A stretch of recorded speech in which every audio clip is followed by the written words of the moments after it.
It's okay. Oke. Good afternoon, selamat siang, Bapak-Bapak, Ibu-Ibu, dan rekan-rekan sekalian. Selamat datang di webinar Making Displacement Safer kedua, Disaster Displaced Community, a Lesson Learned from Indonesia Humanitarian Project in Private Sector. I hope you're healthy and safe wherever you are, even though the current situation has moved to a better place of our pandemic. May the force and also the health, the spirits always be with us. And thank you to the invitees and also participants who attend today's Making Displacement Safer workshop, Series 2, Restoration Displaced Community, a lesson learned from Indonesia Humanitarian Project and private sectors. Before we get started, I would like to go over a few items so this event may go smoothly. Dan sebelum kita mulai, saya ingin membahas beberapa peraturan ataupun beberapa poin-poin utama ya kepada Bapak Ibu sekalian, harap bisa melaksanakannya dengan baik. First, to all participants, please rename your account with your full name and your affiliation institution. Kepada semua peserta diharapkan dapat mengganti nama akun Anda dengan nama lengkap dan juga afiliasi institusi Anda. Lalu yang kedua, to all panelists, please turn off your microphone during the webinars and if possible, please turn on your video. Kepada semua panelis, mohon dimatikan mikrofon Anda selama webinar dan jika memungkinkan, aktifkan video Anda selama pelaksanaan webinar. Here, participants, please turn off your microphone and video during the webinar. Para Bapak Ibu peserta diharapkan mematikan mikrofon dan video Anda untuk selama webinar. Lalu, bagi Anda yang ingin bertanya, silahkan tulis pertanyaan Anda di Padlet melalui link yang kami bagikan nanti. Lalu, silahkan juga jika ada pertanyaan bisa langsung menuliskan di Padlet ataupun di chat box kita. For those who want to ask question, please write down your question in Padlet through the link we provided in the chat box because we for the further notice. And then please be note that this workshop is being recorded and save all the presentation. You will be sent the link afterwards in case you miss anything or we are going to quickly. You will be able to see it again later on. Dan yang terakhir, harap diperhatikan bahwa acara ini sedang direkam dan kami menyimpan semua presentasi Anda dan akan dikirimkan tautan setelahnya. Jika Anda melewatkan beberapa hal dan beberapa poin-poin tertentu, jangan takut, kita akan mengirimkan, dapat menontonnya lagi di YouTube akun RTI. We also have Media and Sakti here, which will be our guide. They will helping you out if you have a technical issue in using Zoom feature, sounds, screen, or anything about this link. Dan di sini juga ada Sakti sebagai pemandu untuk acara ini dan juga Mas Bediansa yang akan membantu jika rekan-rekan sekalian ada permasalahan dalam Zoom feature. Lalu yang ketujuh, please fill in the attendance forms in the link provided in the chat box, and we are streaming our webinar to YouTube. You can find the link on YouTube live chat, and certificate will also available through participant fill in the attendance form. Dan jangan lupa untuk mengisi attendance form yang disediakan di Zoom dan juga YouTube chat kita. Lalu yang terakhir juga, an English and Indonesia interpreter in the greeting sessions and also the presentation sessions. Please click the interpreter section and choose customized language at the bottom of the Zoom to enable this feature. Jadi kita akan menggunakan mostly menggunakan bahasa Indonesia dan bahasa Inggris, dan kita juga menyediakan English Indonesia interpreter. Jadi silakan menggunakan interpreter yang sudah disediakan di Zoom ini. Lalu hadir bersama kita our honorable panelists. The first one is Dr. Saul Sagala from Resilience Development Initiative. Selamat sore Pak Saud. Ada Bapak Yakobus Rentuene dari Humanitarian and Emergency Affairs Director from Wahana Visi Indonesia. Lalu ada Bapak Victor Rambert, MD Hun, Program Manager from USAID Advancing Private Sector Engagement in Disaster Preparedness and Response in Indonesia Project. And then we have Mr. Stefano Berseola from the Program Coordinator from IOM Indonesia. And also join with us are the representative from USAID and GNDR and BNPB. From USAID, we have Mr. Joe Miskov from Regional Advisor, Bureau of Humanitarian Affairs of USAID, and Ms. Alice Basha from Project Coordinator and Risk Driver Lead on Forced Displacement. And last but not least, Pak Ali Bernardus SKMMA, Director Pemulihan dan Peningkatan Fisik BNPB, Director of Physical Recovery and Improvement of BNPB.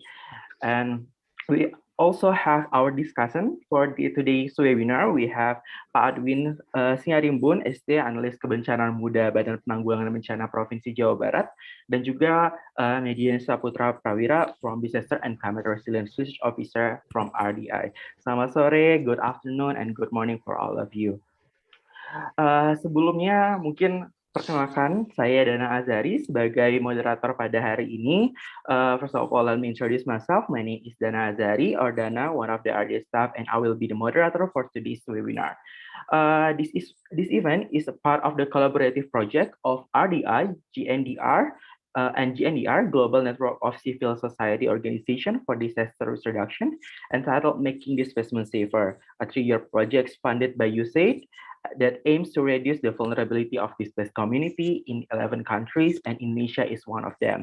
We also would like to thank our partners who helped implement this webinar series, which are Wahana Visi Indonesia, Raoul Wallenberg Institute or RWI, USAID Advance, IOM Indonesia, Ministry of Social Affairs, National Disaster Management Agency of Indonesia, BPBD dan Penanggulangan Bencana Daerah Bandung, Jawa Barat, dan lain-lain.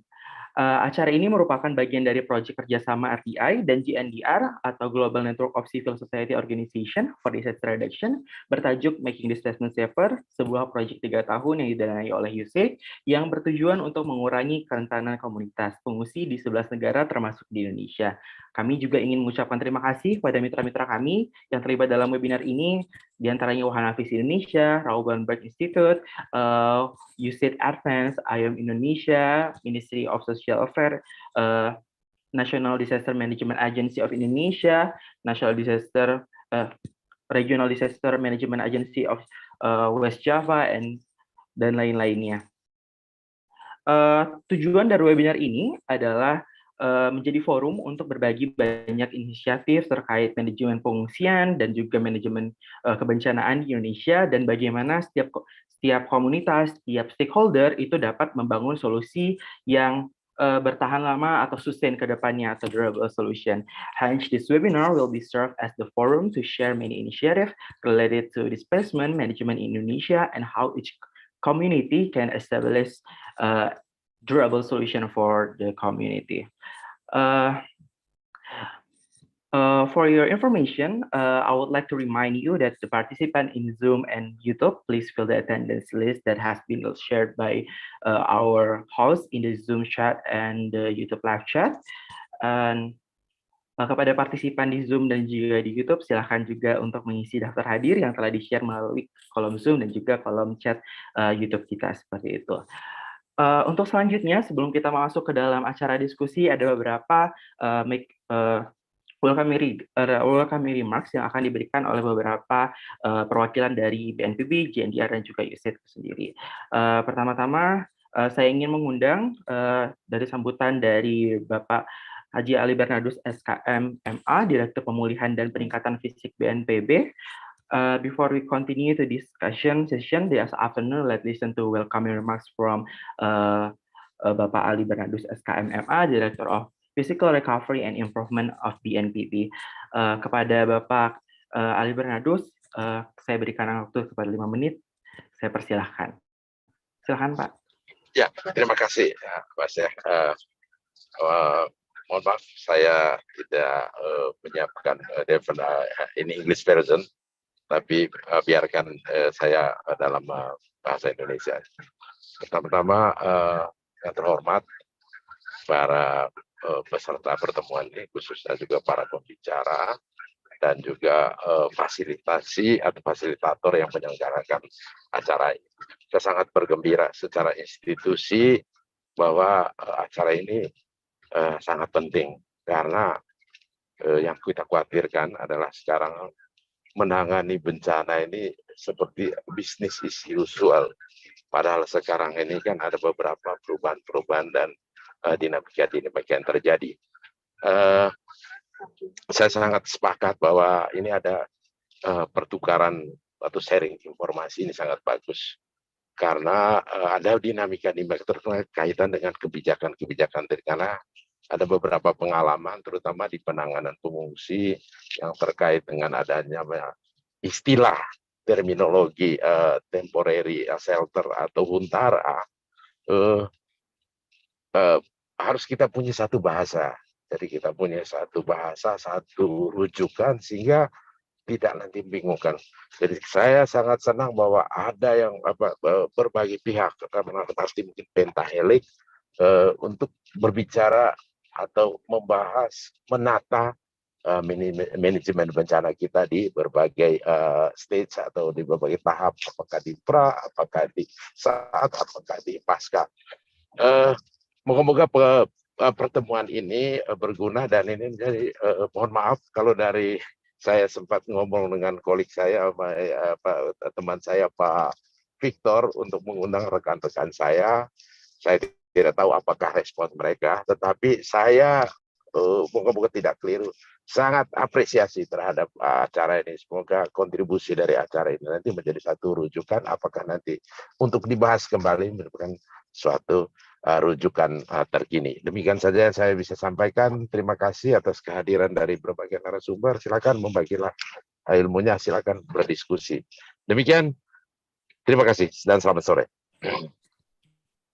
Baik, terima kasih banyak Pak Bernardus atas pembukaannya, highlight mungkin yang disebutkan dari Pak Bernardus sendiri, bagaimana kita dapat menyatukan bahasa-bahasa atau rujukan kita terkait dengan displacement dan juga disaster management di Indonesia, agar kita bisa dapat memajukan ataupun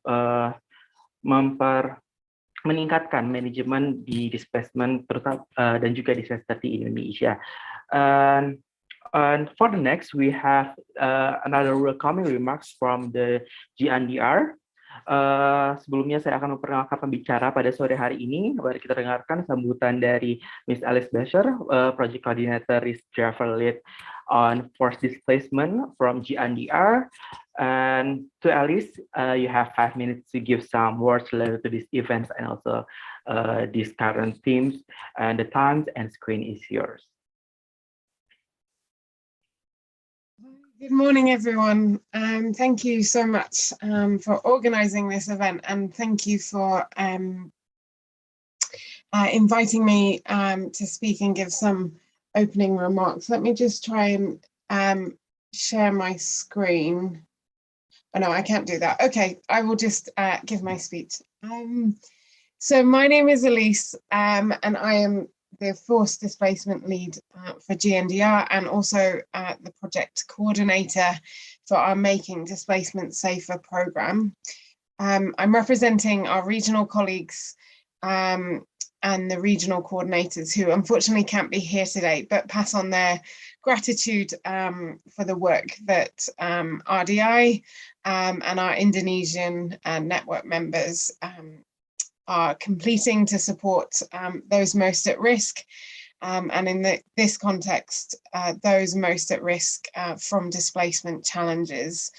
GPDRR is a network of 1,400 civil society organizations in 127 countries, working together to strengthen the resilience of people most at risk and prevent hazards from becoming disasters. We welcome this multi-stakeholder discussion on the resilience of displaced communities, and also welcome the intent to work together to achieve lasting solutions for displaced communities. So in line with the objectives of this event, I'd like to share some global perspectives to helpfully contribute to the conversations. So we've learned 6 key findings from our activities, both in Indonesia and in 11 countries around the world. And these findings come from the direct response of nearly 5,000 people who are living in displacement after disasters. 69% of them continue to be affected by disasters years after their initial displacement. So we must do more, not only to support vulnerable people in the immediate aftermath of disaster, but also in the years following this, so that they can relocate or resettle or return home. Secondly, we know that displaced populations are at high risk of entering or staying in economic security or insecurity, or poverty. And so we must focus in our efforts in supporting them on rebuilding livelihoods and empowering them to live a life that is dignified through job security and other engagement. Thirdly, we have found that local government and some CSO response to displacement is focused on short-term and single hazards. We've also found that disaster displacement is increasing, especially driven by climate change risks. We found that localized response is not yet the norm for addressing complex disasters. So our response is often on a regional level that doesn't take into effect local contexts necessary for decision making. And we found that displaced communities, especially women, are not adequately involved in decision making that affects their lives. So we want to change this. And again, based on one of the key objectives of this session, is that we do encourage further discussion on how the critical roles that are played by local leaders and stakeholders, including the displaced communities themselves, can be part of the coordination systems to tackle the challenges faced by those who are internally displaced. So we're calling for more coherence and more coherent pathways to durable solutions. So working together across different ministries, across different stakeholder roles to seek lasting solutions for displacement.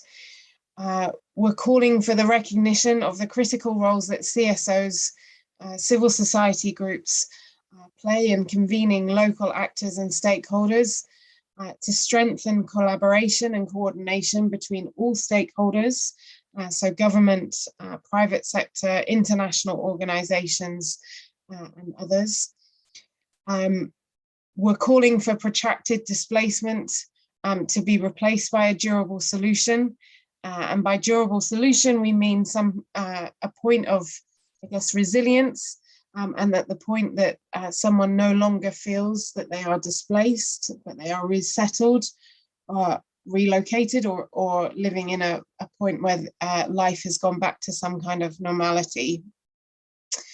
We want to continue to support effective governance, especially local governments, as they address the situation of communities that they're mandated to protect and support.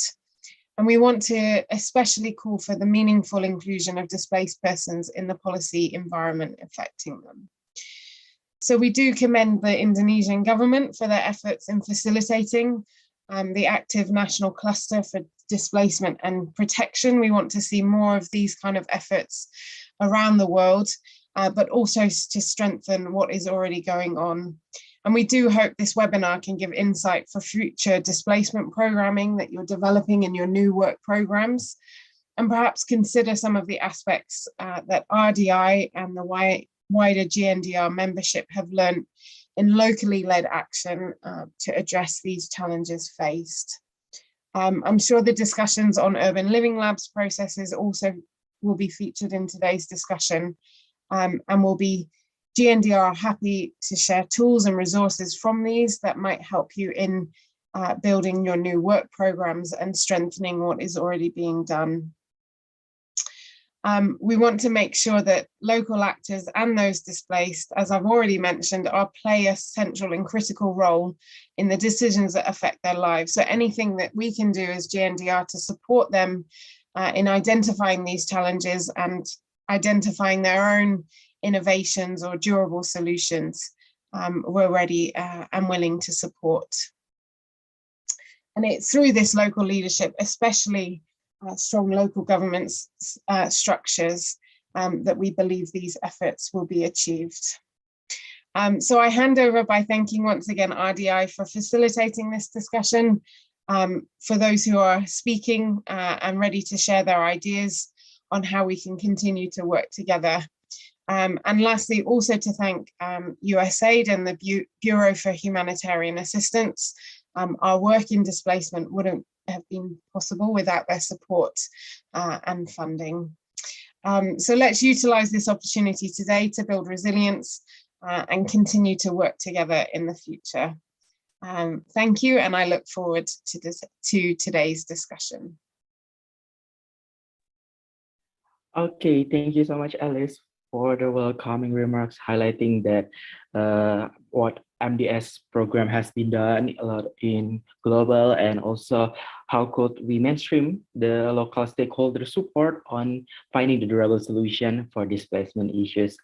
And then we go to the next session. This is from Mr.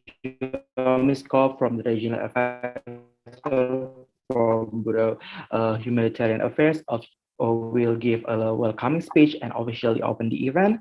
And untuk selanjutnya, mari kita dengarkan sambutan dari Pak Jo Miskov sebagai Regional Advisor from Bureau Humanitarian Affairs of USAID untuk secara resmi juga membuka acara pada hari ini.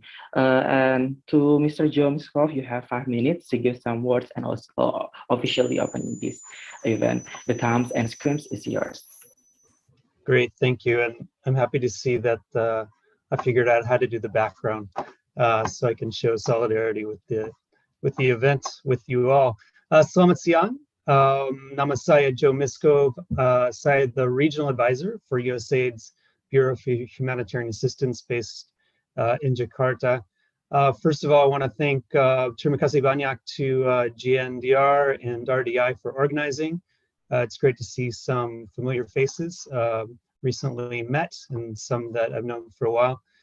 As Pat Bernardus and Elise have said, displacement, especially urban displacement, is isu berat, ya masalah berat, tough to solve.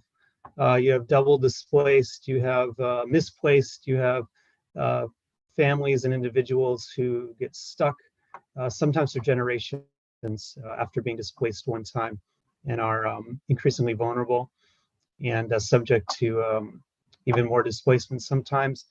It's a pleasure to see everyone who is participating. I think everyone's looking at the issue from a slightly different angle. So getting everyone in the same room, hearing lessons learned, advice, results of research, discussion.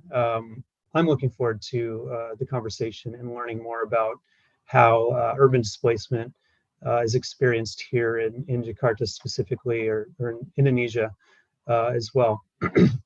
And while a BHA may be the glue that maybe binds the current participants in today's webinar together, we are by no means the only people trying to fix these issues or looking to solve these issues. So I expect that after today, we'll have some lessons learned we'll be able to share with the wider community. Special thanks to the note taker who has the daunting task of trying to put together everyone's ideas into some coherent words that everyone can use. In opening this session officially, I just want to say that USAID is happy to support all the parties involved, and I wish everyone a very productive webinar. Thank you all. Terima kasih banyak.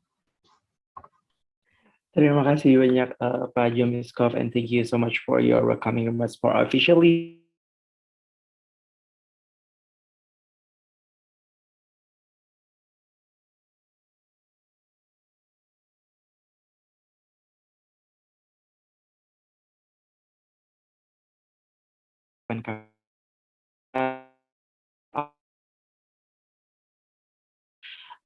As well as participants, please turn on your cameras so we can take photos. And Maria will be helping us on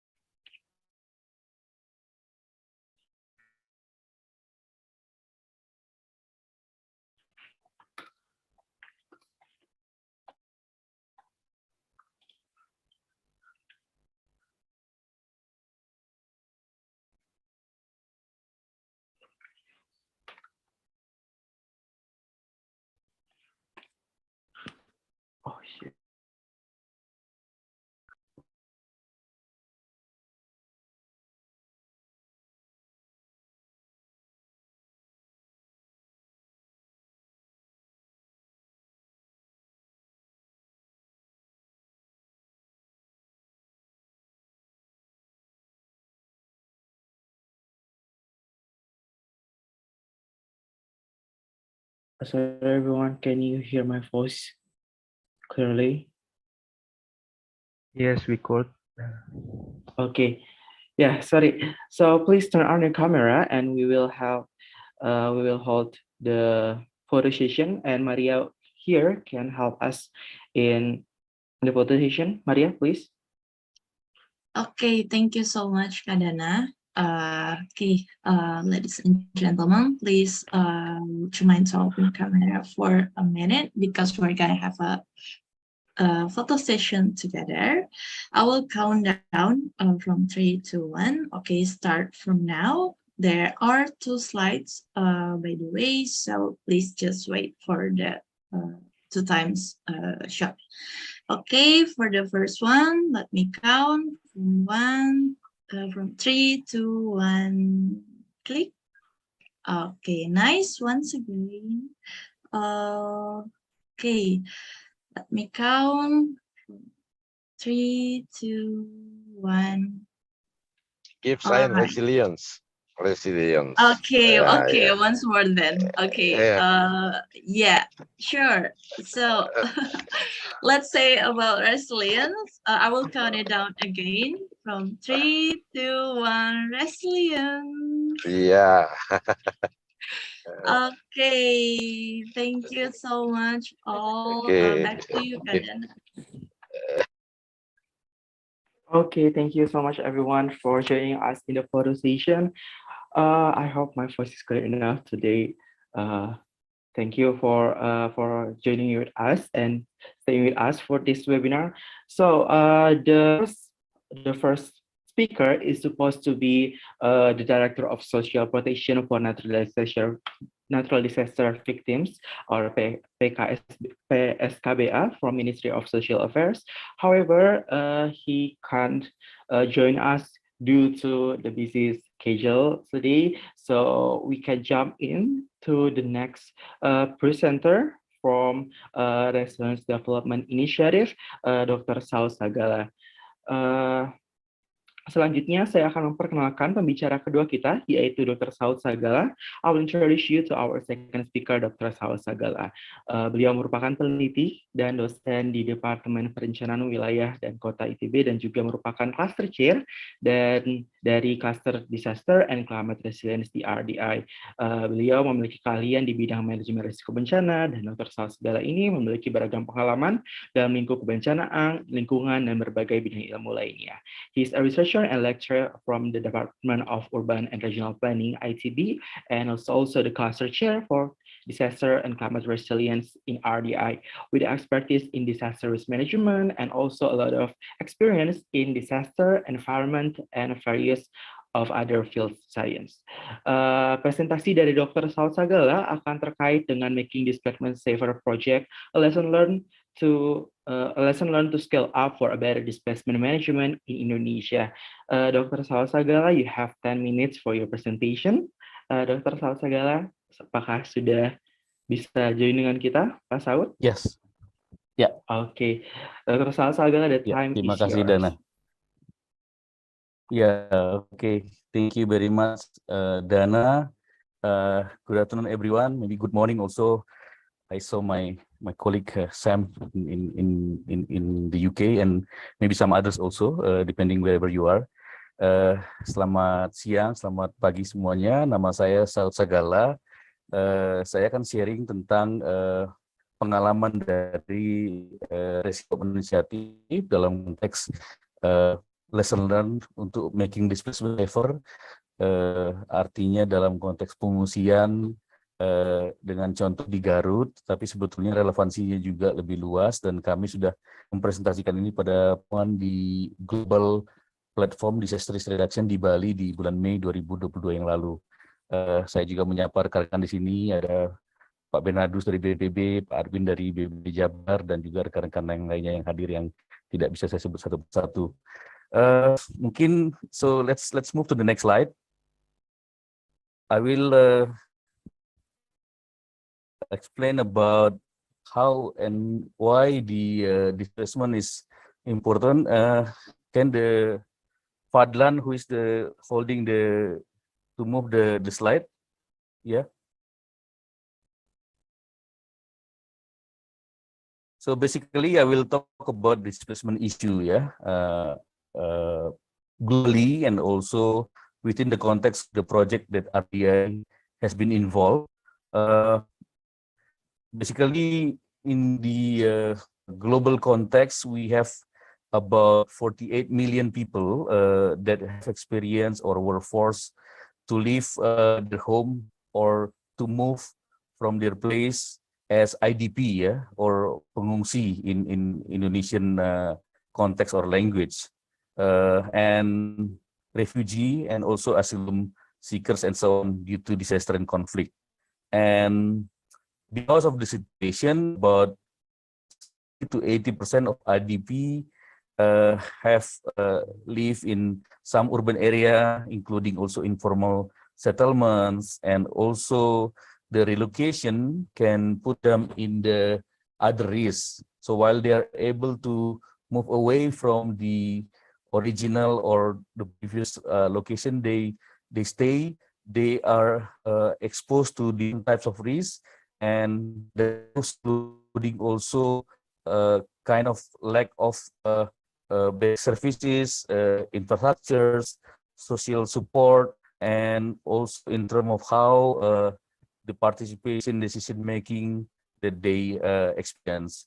And therefore, through this RDI together with GNDR that was explained earlier by Aries, we try to find knowledge that we gathered as source and to be trial and implement as lesson learned to be shared around. And with this, we try to build the knowledge and share to various stakeholders. The project itself, making displacement safer, or we call it in short MDS, taking place in urban areas.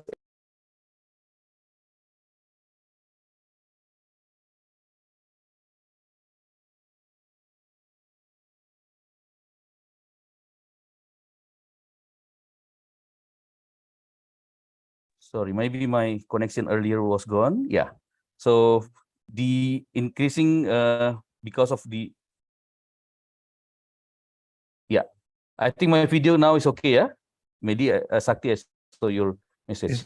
It's okay, Pak. Yeah, thank you. So I would like to add that there is innovation approaches that we would like to learn, and also how to connect with the stakeholders. So within the time frame of the project itself, we would like to learn from what's happening in the local level and bring that as advocacy at the national level. Next slide.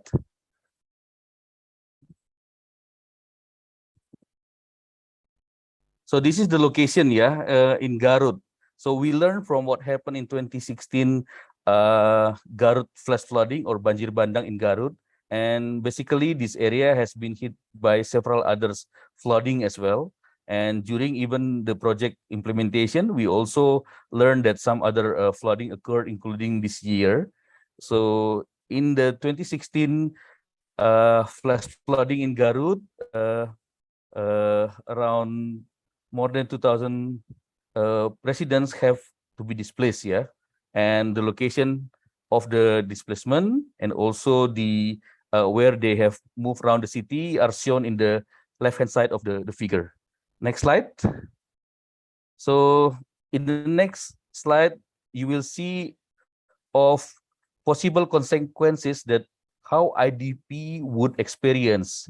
That includes about land title, that includes about livelihood or job, and then home or housing, and then marginalization, food insecurity, morbidity, social disintegration, and loss of access to common resources. This is by theory from previous researchers.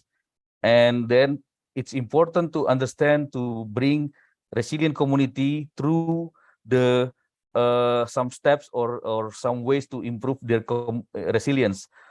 First is through understanding the displacement, and then bringing the governance together, and then enhance the preparedness and find durable solutions. And basically, this is what we have tried to do in Garut. Next slide. So this slide will show you the understanding about disaster displacement risk in the locations. So our team conducted visits, we communicate, we also advise the local government. We try to do the stakeholder mapping, and then coming up with the establishment of task force or working group, and then we try together through participatory process to find durable solutions in the locations. And through the taking actions on disaster displacement, including the data collection, integration with regulation, and area-based approach,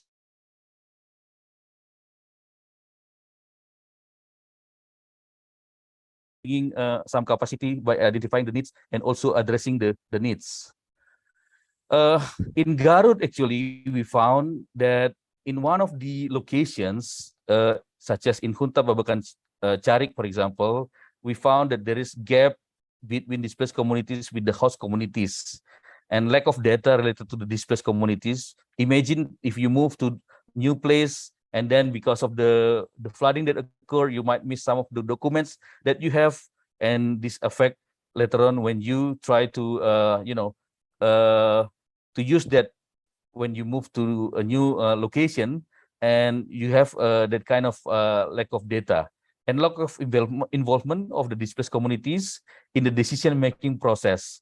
And thus, this is something we feel that important to connect that with the national level, such as mentioned by Pak Bernardus earlier,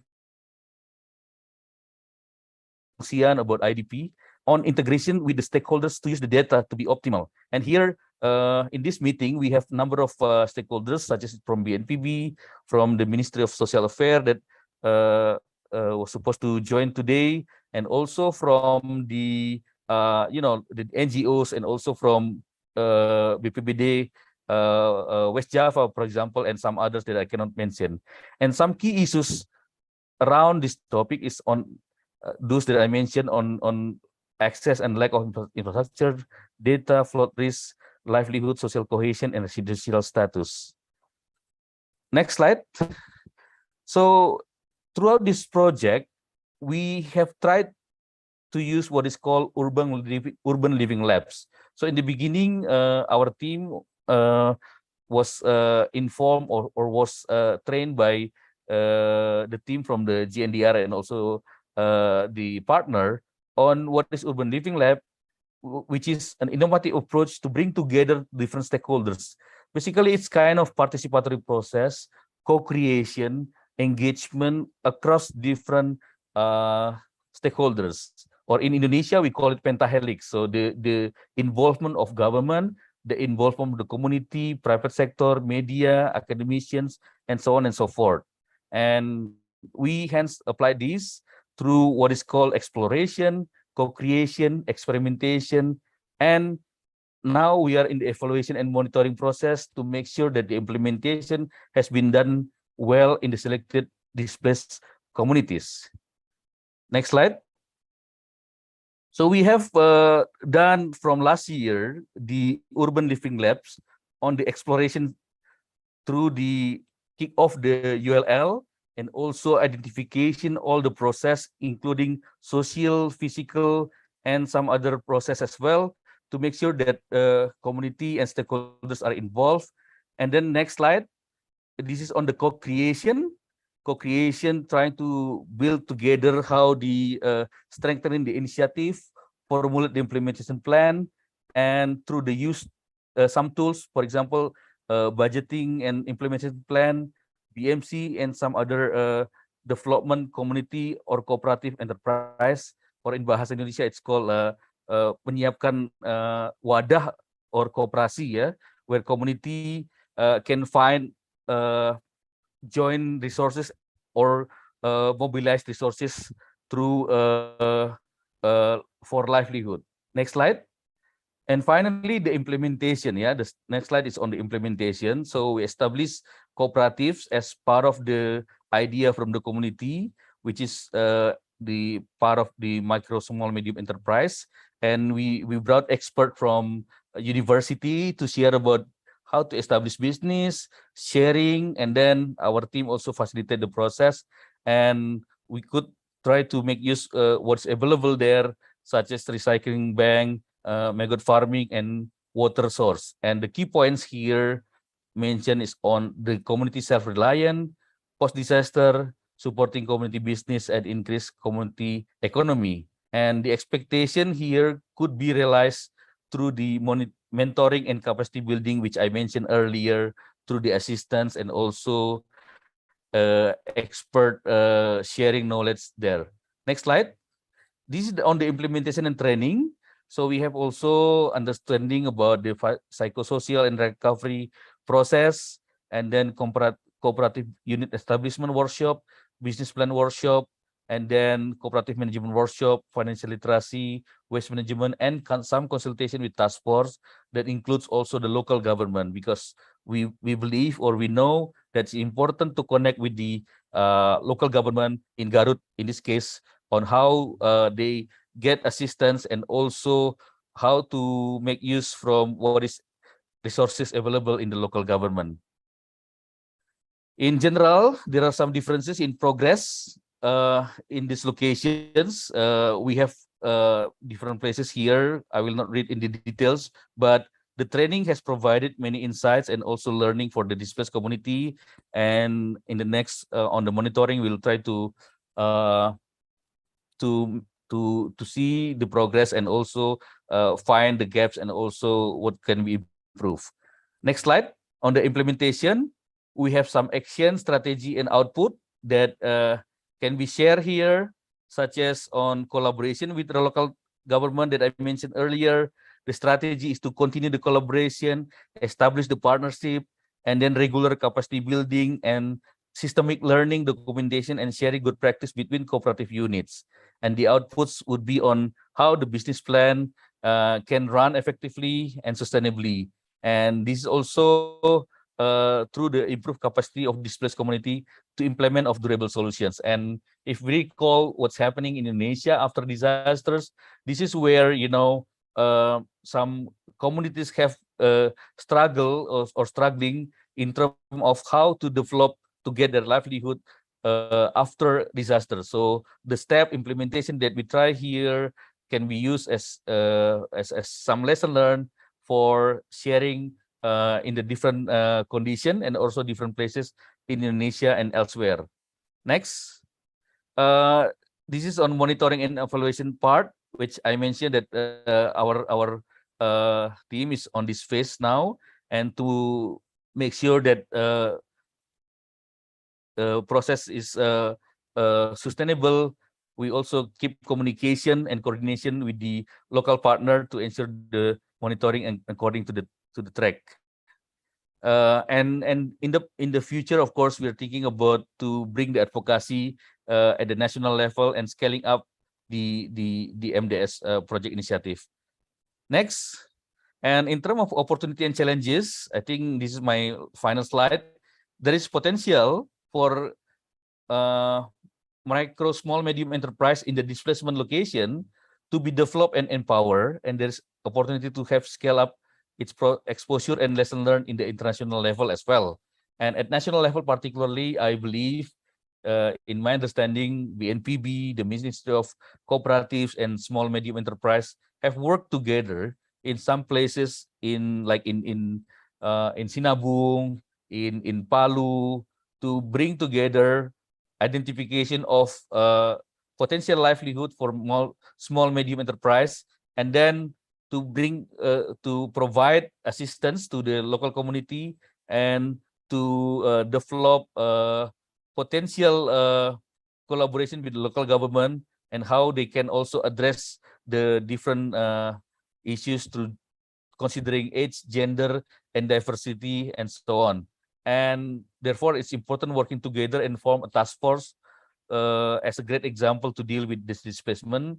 Although in terms of challenges we have identified so far, including conflict of interest between displaced communities and the, let's say, the host communities, and the delay, and then maintain the communication and coordination with the displaced community and local stakeholder and local government.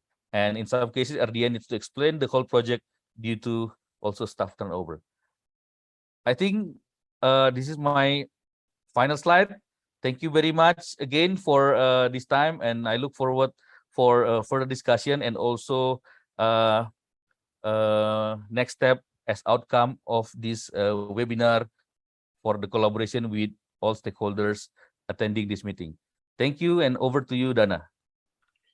Okay, thank you so much for the presentation, Dr. Saul Sagala. There are some key points from Dr. Saul Sagala presentation which highlight what MDS have been done in Garut and also Indonesia context of displacement, and also highlighting how could we manage to approach to use the participatory approach such as urban living labs and a lot of participatory approach to build and working together towards durable solution, and highlighting also how could we have an inclusive and also working together with a lot of stakeholders, highlighting how could the local stakeholder working together in the task force and many other things for durable solution, especially in the displacement issue in Indonesia. Terima kasih banyak Pak Saud atas presentasinya. Sedikit tambahan juga untuk teman-teman sekalian, jika ada yang ingin bertanya, diharap mengisi pertanyaan melalui yang telah disediakan ataupun bisa mengirimkan melalui chat Zoom dan juga YouTube Live, dan itu akan pertanyaan-pertanyaan tersebut akan kita saring dan akan kita berikan kepada para pembicara pada sesi diskusi nantinya. And for the participant who have question to the speaker, please fill in the question via the link provided through the chat box, and please also address your name and your affiliation. Ya, untuk selanjutnya saya akan memperkenalkan pembicara kedua kita, yaitu Bapak Yakobus Tuntuene, merupakan Humanitarian and Emergency Affairs Director from Wahana Visi Indonesia. Beliau banyak bekerja di dalam fokus humanitarian issue dan juga respons. Kepada presentasi dari Pak Yakobus Tuntuene sendiri ini akan berfokus pada response phase in handling internally displaced people atau fase respon dalam penanganan pengungsi internal. Pak Yakobus, apakah sudah hadir bersama kami? Terima kasih Mas Dana untuk perkenalannya. Silakan Pak Yakobus, waktunya 10 menit. Ya, terima kasih. Good afternoon everyone.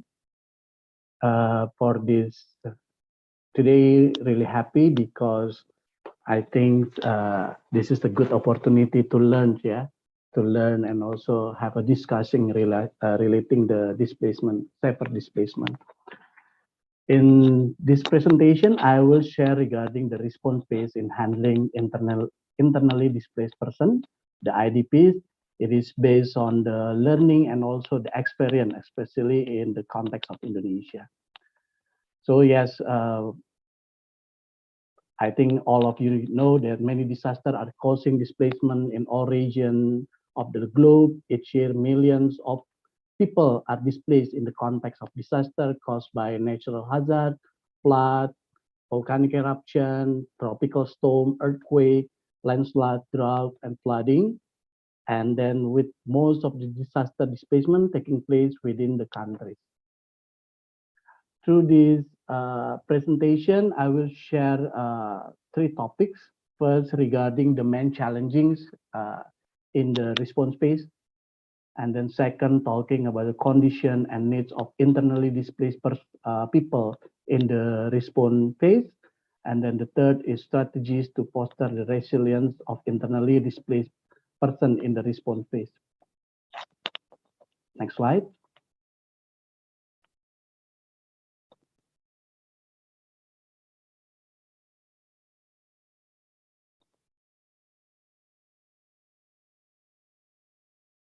Okay, thank you. Yes, I think most of the people in here is already know when we talk about the internally displaced person, what is this the internally displaced person?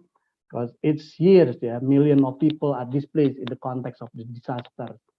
And then Pak Saud is already mentioned, globally it is around 48, not only for the IDPs, the internally displaced person, but also for the refugees. But for the internally displaced person itself, in 2020 alone, there were around estimated 30.7 million new internal displacement associated with the disaster. Now we will talk, next slide. we'll talk about the main challenge in the response phase. The internal disaster displacement is often neglected in effort to prevent, prepare, and address the disaster, resulting in situation of protracted of this displacement. Next. Yes, as you see, this is one of the situation, the challenge. Yeah, 8.26 million IDPs. This is a huge number. This is the data from the BNPB for the Indonesian data in December 2021, last year. Yeah.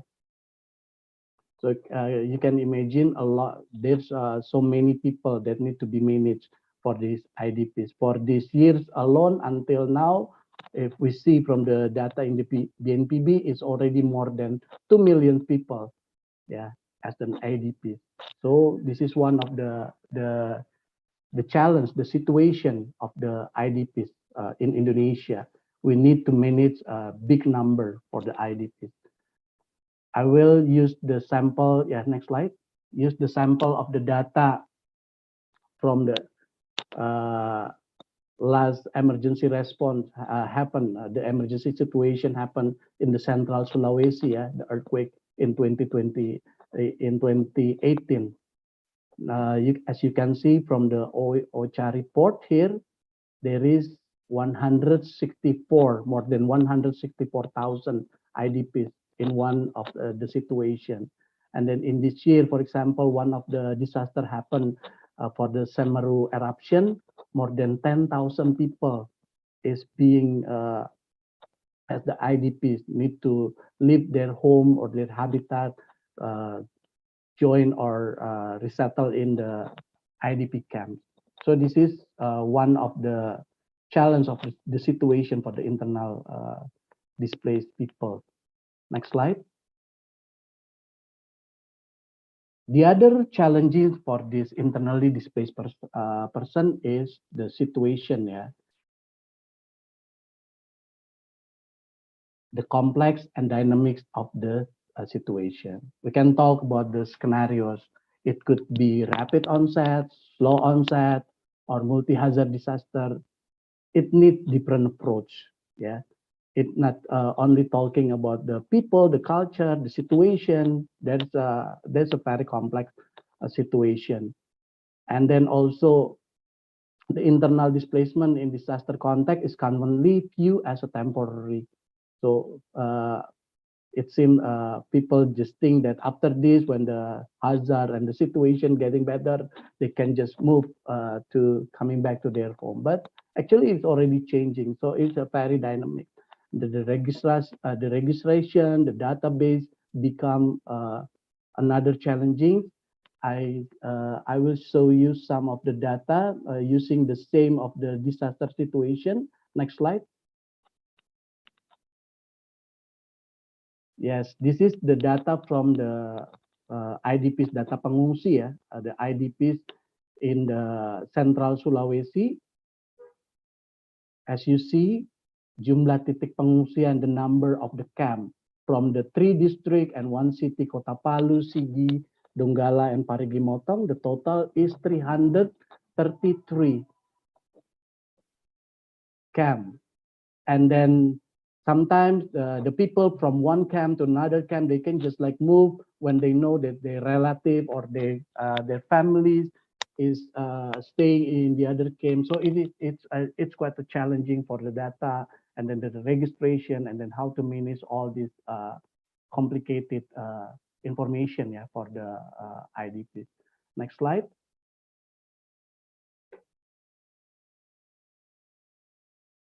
Yeah, thank you. And the other problematic assumption.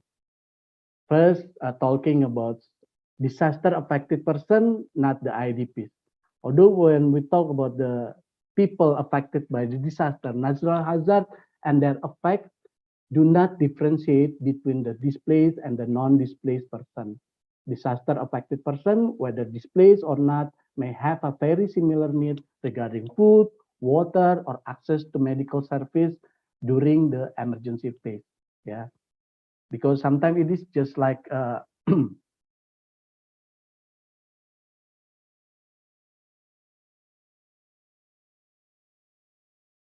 Hello, can you hear my voice? Yes, Pak Agus. Okay, thank you. Yeah, and then the other things is only a few displacement related protection challenge. So sometimes people have assumption that the disaster affected people, the situation in the camp is more less prevalent than in a conflict situation, for example. Yeah, and then the other thing, the other problematic assumption is uh, in many disaster situations, there is an assumption that evacuates or otherwise displaced people will go back to their home as soon as the hazard ends and start to repair or rebuild them. While this is often true, finding a durable solution that is already mentioned many times by Pak Saud, yeah, in the previous presentation, it is cannot simply be equated with the physical return home because yeah, the situation is already changing. The security issue, the safety issues, the livelihood issues. That's the situation. So this is the three things that I think become a challenging situation for the IDPs. First, because of the big number of the IDPs. The second is about the very the situation that is very complex and the dynamics, and also sometimes talking about the problematic assumption. Yeah, next slide. Now we're talking about the situation and need of internally displaced person. I think everyone is already understand what is the situation, how is the situation, and then also what is the need of the internally displaced person during the response phase situation. I just want to remind you, yeah, the educate, care and protection, basic needs, shelter, and the livelihood. Displacement affect people of every age and gender and every form of diversity. It can also increasing pre-existing risk of violence, vulnerability, discrimination, marginalization, or barriers to access basic service assistance. Yes, still in there. No, go back to the previous slide. Yeah, thank you. Assistance and yeah, and the right. And also the global COVID-19 pandemic has shown how vital it is to address specific protection needs, yeah, such as gender-based violence and abuse of exploitation of women and children. And it's already mentioned in the previous as well by Miss Alice, yeah, mentioned about how is the women, the children, the situation they need more protections, yeah, during the situation. Next slide.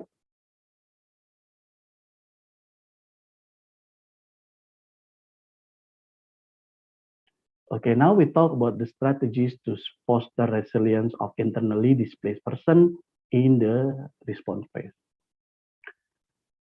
Yes, if needed, yeah, if needed, we plan the relocation should be carried out only in exceptional circumstances when certain areas of land have become too dangerous for human habitation and as a measure of last resort. We need to have a very clear plan for the displacement.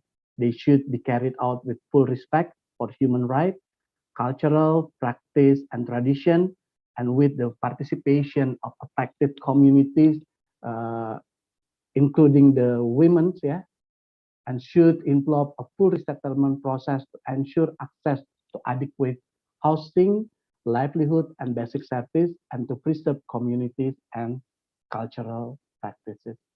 So this is, I think, the very important strategies for the internally displaced person for the how to make them more safer. Next slide. This is, I think, the last my presentation, the strategies to foster resilience and continued the first slide, the previous slide, the disaster displacement is a consequence of the interaction between hazard, exposure, and the vulnerability. This is understanding facilities the identification of series of policy option to prevent internal displacement ya. BNPB saat ini sudah punya nih melalui peraturan badan penanggulangan bencana Republik Indonesia nomor 3 tahun 2018 tentang penanganan pengungsi pada keadaan darurat bencana. Nah, lalu nanti bicara tentang displacement-nya, it's another issues how to do the proper displacement for the people, because the situation now is changing, including the additional issues of the climate change ya. How to reducing the exposure with a very clear planned relocation. And then the other thing is how to protect and assist internally displaced person in disaster context and support them in their effort to find durable solution that end their displacement. So it's not every disaster happening, they need to being displaced, and then it's like happening again and again. So need a very clear strategy for this. I think that's all from me, Dana. The time I give it to you back. Thank you. Okay, thank you so much, Pak Yakobus, for such an amazing presentation.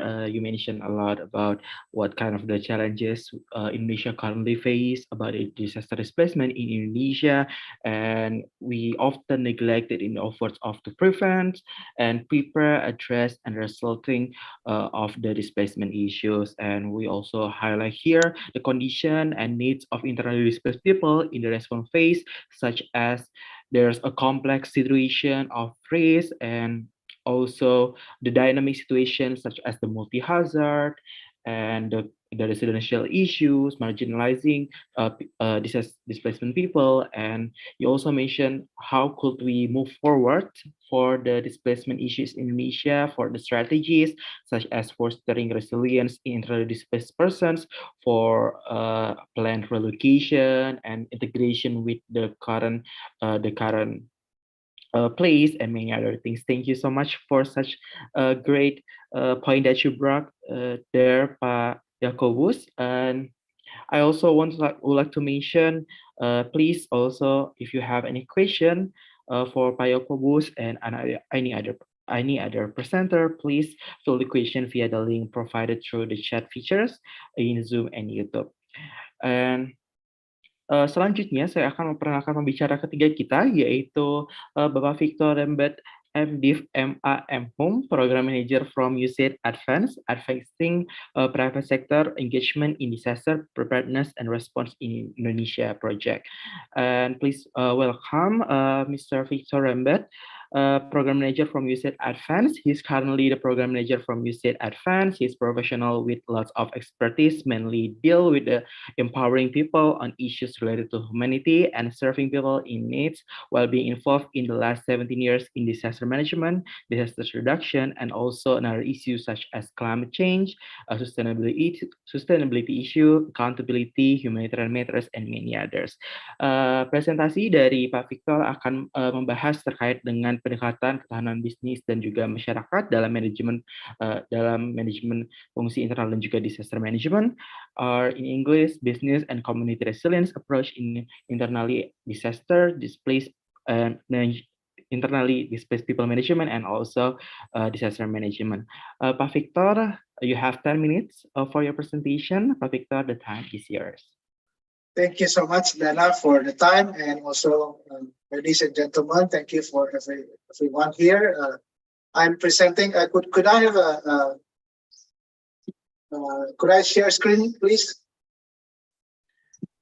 Sure, Pak Victor. Let me give you an access to that.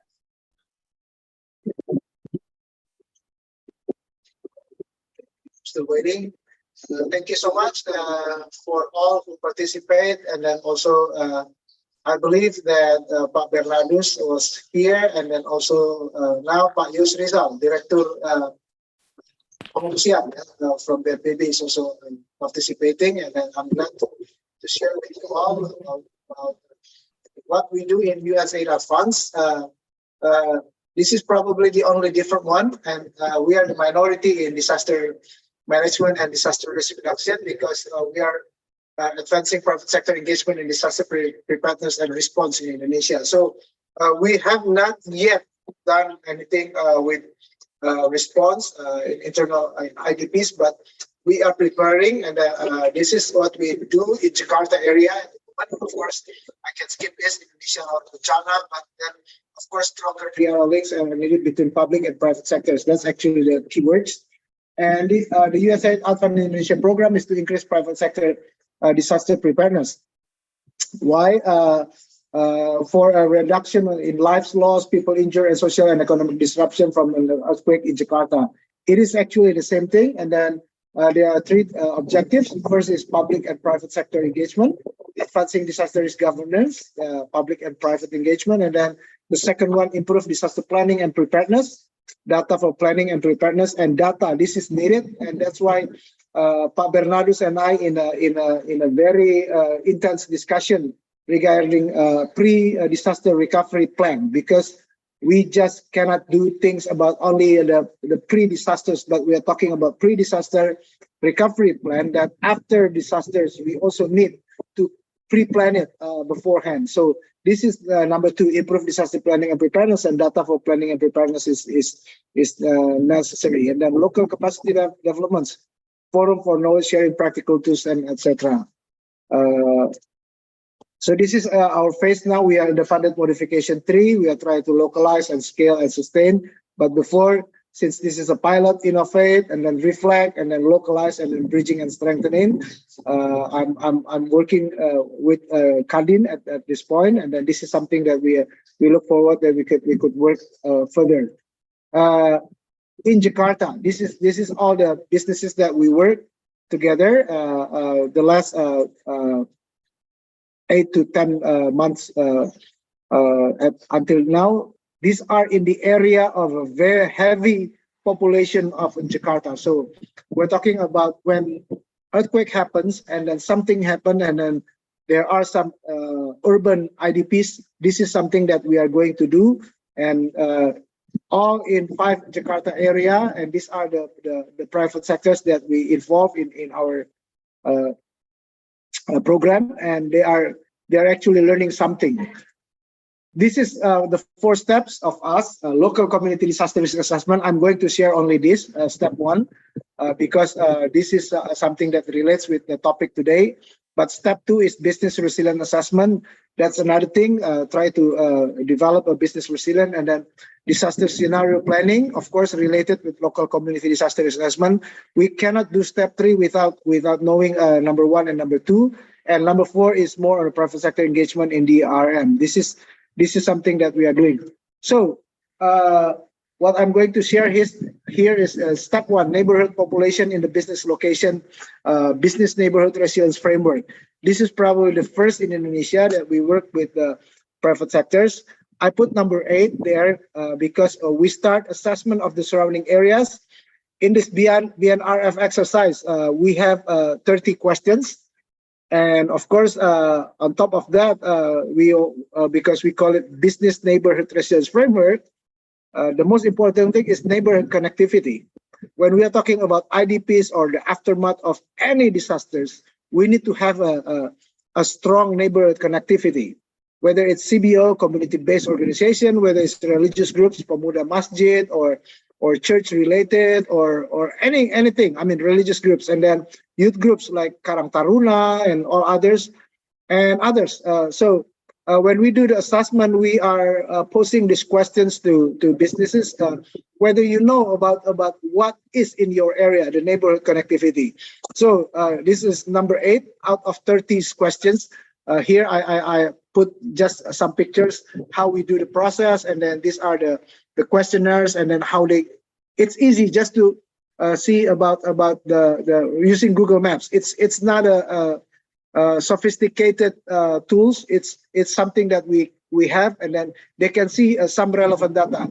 So number 1 is actually they need to know local governance, not local government.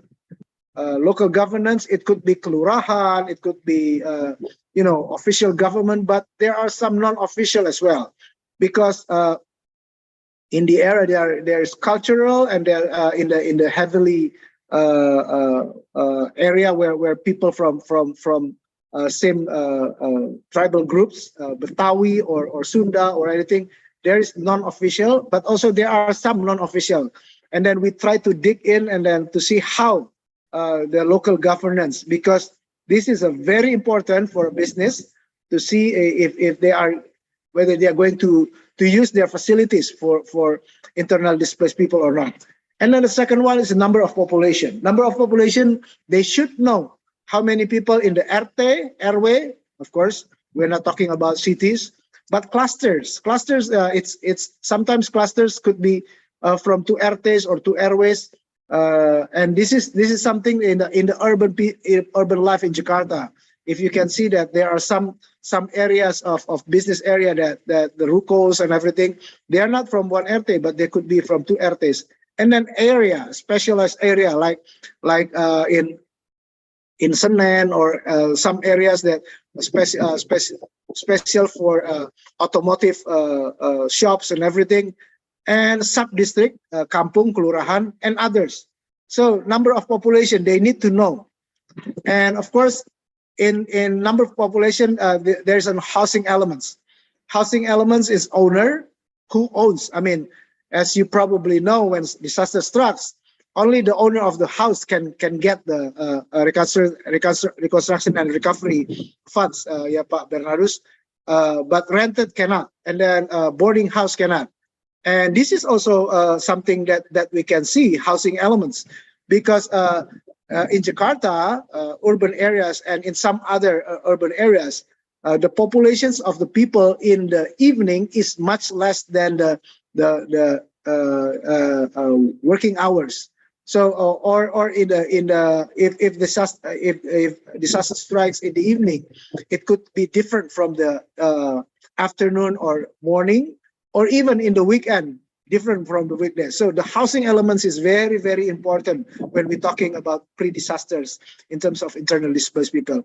And then residential building, we need to know with the businesses whether there is a school around, religious building, temple, church, mosque that we can use. Say, for example, that something happens. Offices, government offices, or any other private offices, and others. Others could be gudang, warehouse, and all others. So these are some relevant data. And then basic services. When disaster strikes, we need to know whether we have water facilities, whether we have health services, where is the electricity generator, and then market, whether market is close or nearby, and others. So this is the thing that we need to see if happening will also impact the IDPs and also the businesses. And number 6 is, of course, infrastructures, bridge, toll road, national and provincial highways. This is something that we need to be aware of, because sometimes it could be I mean, after disaster strikes, bridge could be one of the hazard, secondary hazard if it's collapsed, but also could be a very temporary, I should say, very temporary place for IDPs or for businesses or for the people in the offices. And then toll road as well, if they need to move in the more in the open area, toll road and other infrastructure can be used for IDPs. And of course, this public facilities. If any playground, so we put this Google map and then try to see what is in the surrounding areas, and playing ground, community parks, soccer fields, and other. These are the relevant data that the business needs to know. And we have also, of course, 30 questions regarding any other things, but at least 8 questions regarding IDPs or aftermath of disasters that they need to plan before things happen. And this is the idea. why local business is very much related with local community, because business and the neighbors are inextricably linked and interdependent, never more so than when disaster strikes. Look at these circles. Local business is the blue one, and immediate neighborhoods are the ones that could be, impacted and then affected. The people, they could support the business, but also the business could support the immediate neighborhood. And then, of course, afterwards, inward impacts, outward impacts, wholesalers, retailers, consumer, and then supply chains, physical and human resources, infrastructures, and then affected provinces, national, international. This is something that we want to see why local community disaster assessment is so much needed for the private sectors, for the business. And this is the business neighborhood resilience framework. What is it? It is a practical and integrated approach. You can see that the elements of neighborhood, as I already explained before, and then easier for business to understand. Business needs to understand what is happening surrounding the business. They just cannot be, in their island without knowing anything. But also the community needs to work with the business, and then improving integration with the local community.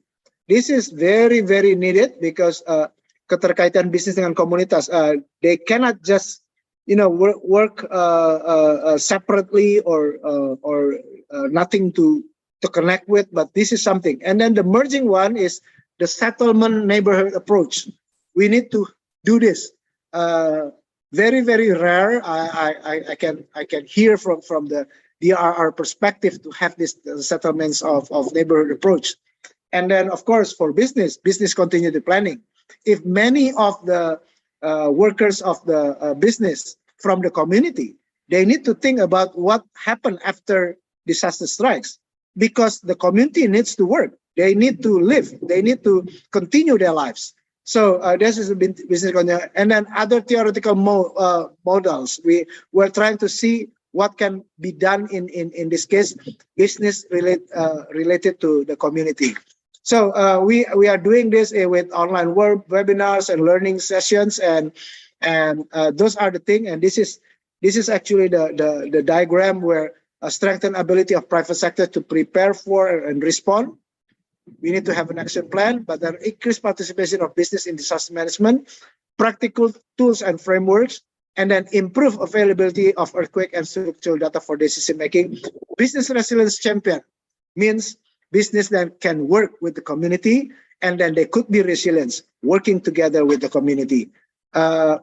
Actually, we are Miyamoto International, funded by USAID Advan. Miyamoto is a private sector's company, but we are trying to make the world a better and safer place. And that's why we are trying to implement, and USAID Advance is the very first in Indonesia to do this business resilience, and hope we can work together, and hope also the pre-disaster recovery plan can be effective as much when disaster strike. Thank you so much. And these are some further information if you need. Thank you, Mas Dana, and hope we could discuss more. Okay, thank you so much, Pak Victor, for such an interesting presentation discussing about how could we involve the sector, the business sector and private sector for the preparedness and response in Indonesia, especially from the study case of Jakarta, and highlighting how could we integrate the 4 steps that you mentioned before about the local community in disaster assessment, business resilience assessment, disaster scenario planning, and also private sector engagement.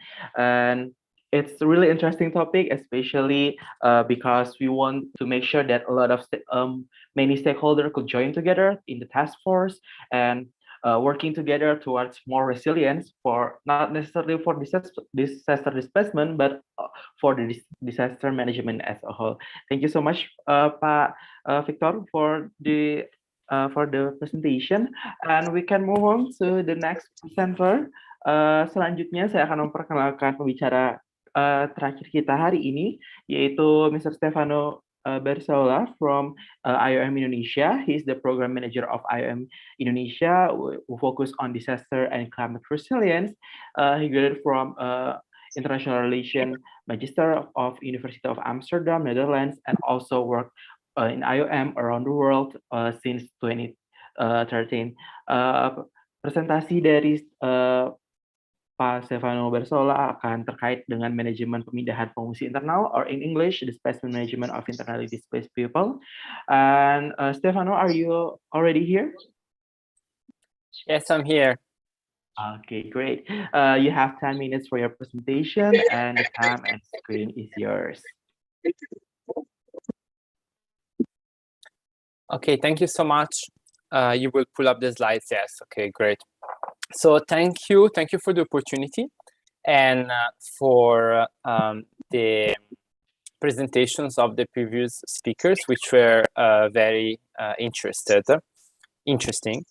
From my side, I'm taking this opportunity since I only arrived in Indonesia relatively recently, I'm mostly taking the opportunity to go through some of the information that was collected by IOM in recent interactions with other partners. Can move to the next slide. In particular, we conducted a workshop recently. You might see some familiar faces in my presentation. We conducted a workshop recently with the CCCM subcluster. So with all the actors working on displacement management. And I believe that the information that came out of that workshop are very much aligned with what I'm hearing from other presentations. And so I think it might be like a useful intervention to kind of set the picture and connect a bit the different parts. So I will cover some of the main points that were raised by the partners. So one is about local capacity to manage displacement. Another one is about displacement data. Then there is a point about strengthening the response, the preparedness and response on gender-based violence. Then we talked about solutions to displacement and closure of displacement sites. And finally, about coordination and the need for stronger coordination. Next slide. So on local capacity, this is something that I think emerged quite clearly from some of the previous presentation. On the one hand, there is a need for local responses to local situations. And also, on the other hand, and on the positive side of things, there is a lot of capacity in Indonesia, including at the local level. So here I'm talking about, of course, the capacity of the government at all levels, but also the capacity of the NGOs. At the same time, we know that, for instance, we've seen before the 333 sites in the Central Sulawesi displacement. Many of those sites were not managed by the government or the NGO, but it was some figure from the local community, like a religious leader or a teacher, that were in charge of doing the actual site management where the people were displaced. So those are all also people that play an important role. And so what the partners highlighted is that there is really more room to empower those local actors and improve their ability to work according to humanitarian principles and standards that are relevant in Indonesia. Next slide. Displacement data, we know that there is a strong initiative by the government on data that includes displacement data. The conversation here with the partners was about how can displacement management actors, so the people that are really involved with supporting the IDPs and that collect data when doing that, how can they contribute to this effort. So some of the challenges that were identified include the fact that information is often not standardized across those partners and not always centralized or shared. This is a really important point because it has many implications. So information and data during disaster is used or can be used as evidence to inform our responses, but also as evidence to inform recovery and durable solution interventions. And it is also a way that we can use to facilitate community participation, which was mentioned in South's presentation, by conducting surveys, by collecting information directly from the communities as well. Next slide. GBV during displacement, I think we all agree that this can be a challenge, and that is something that requires a lot of effort. Something that the partners were stressing in our workshop is how really everyone's support is required. So how prevention of gender-based violence has to be mainstreamed in all of our interventions. Next slide. Now, solutions to displacement were mentioned before. And what I want to highlight is that solutions to displacement are created and designed during the response. And this is something that we should keep in mind, that they are not something separate from our response. So that means that as we respond to the emergency and as we respond to displacement, at the same time, we have to work on possible solutions from the very initial phases of the response. And at the same time, in order to achieve solutions that are sustainable, that work for everyone, we need to take into consideration many different aspects, and we need to involve all stakeholders. So we know this, but it's not always easy to do it in practice, of course. And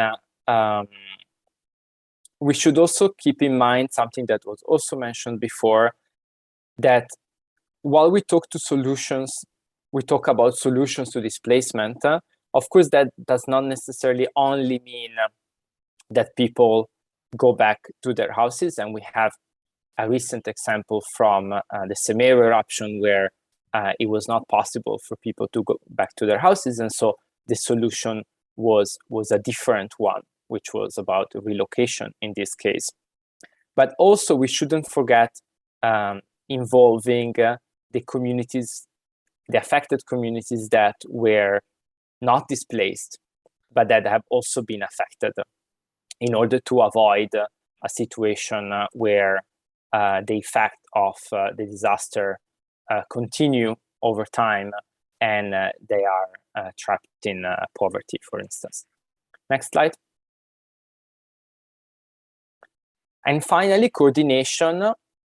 This, I believe it's a very important point. It might seem a bit of an obvious one, but again, in the context of Indonesia, I think it's very clear how there are a lot of capacities, a lot of interesting work that is being done by the government and by different organizations. So the more the sector is able to put together those efforts, and the better results can be achieved. And here I wanted to stress some points about what a stronger coordination can achieve, because some of those points I hear from partners being raised as challenges sometimes, and those are things that very often coordination can solve, like knowing exactly about role and responsibilities in the response and in the recovery phase, across the response and the recovery phase. Mapping who does what, and having a shared vision and advocacy point on what is needed for the response on the ground. Burden sharing, sometimes initiatives can be very hard to be tackled by a partner alone, but several partners together can do it. And information, as I mentioned in my previous point about data. And finally, being more effective in disseminating the best practices and the best and the approaches that we found to be the best ones for the local context. Next slide.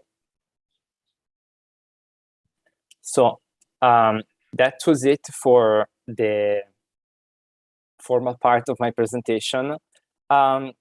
I also wanted to highlight some aspects about the livelihood component that I heard from other speakers, just because personally I worked on livelihood before, and I feel like I can add something. And we know how livelihood is a very important component of durable solutions and of the return to normality. It's very important to explore what is the role of private sector. We know private sector and companies create jobs, and those jobs are very helpful, of course, in stabilizing a population that has been affected by disaster and in supporting returns if people can return to their houses.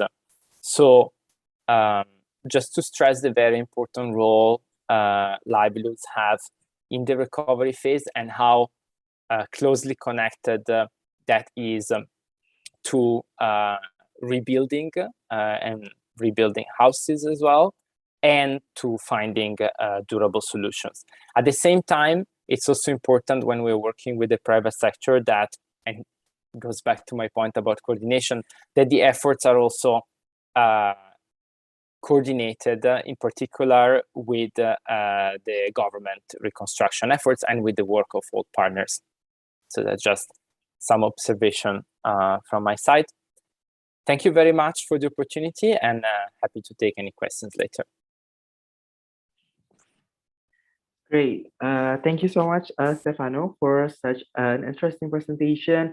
You highlight a lot of issues that mainly focus on the disaster displacement and how could we develop the local displacement management capacity and displacement management data, especially, and also early plans, because displacement could mitigate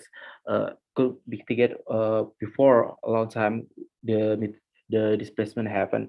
And also we have to ensure the coordination between all stakeholders in every levels to have the same or the similar language or terminology for the displacement issues, so we can work together and help each other in making this displacement more safe and for building the resilience for the displaced community. Thank you so much for such interesting presentation, Stefano. And last notice for all of the participants, if you have a question, you can also send it to the Padlet and also the Zoom chat or YouTube chat here. We will make sure to answer your question in the discussion session afterwards. So before we jump into the Q&A session, we have our discussion here. The first one, we will listen to the feedback about from the presentation of our presenter here. Please welcome Bapak Adwinis Singarimbun, analis muda kebencanaan di Badan Penanggulangan Bencana Daerah Provinsi Jawa Barat, our junior disaster analyst of West Java Province Regional Disaster Management Agency. He is heavily involved in organization in humanitarian field with professional experience in disaster and many other things. Saya persilahkan kepada Pak Atwin untuk tanggapannya maksimal di 7 menit ya Pak. Silakan Pak Atwin. Ya, terima kasih atas kesempatan yang diberikan.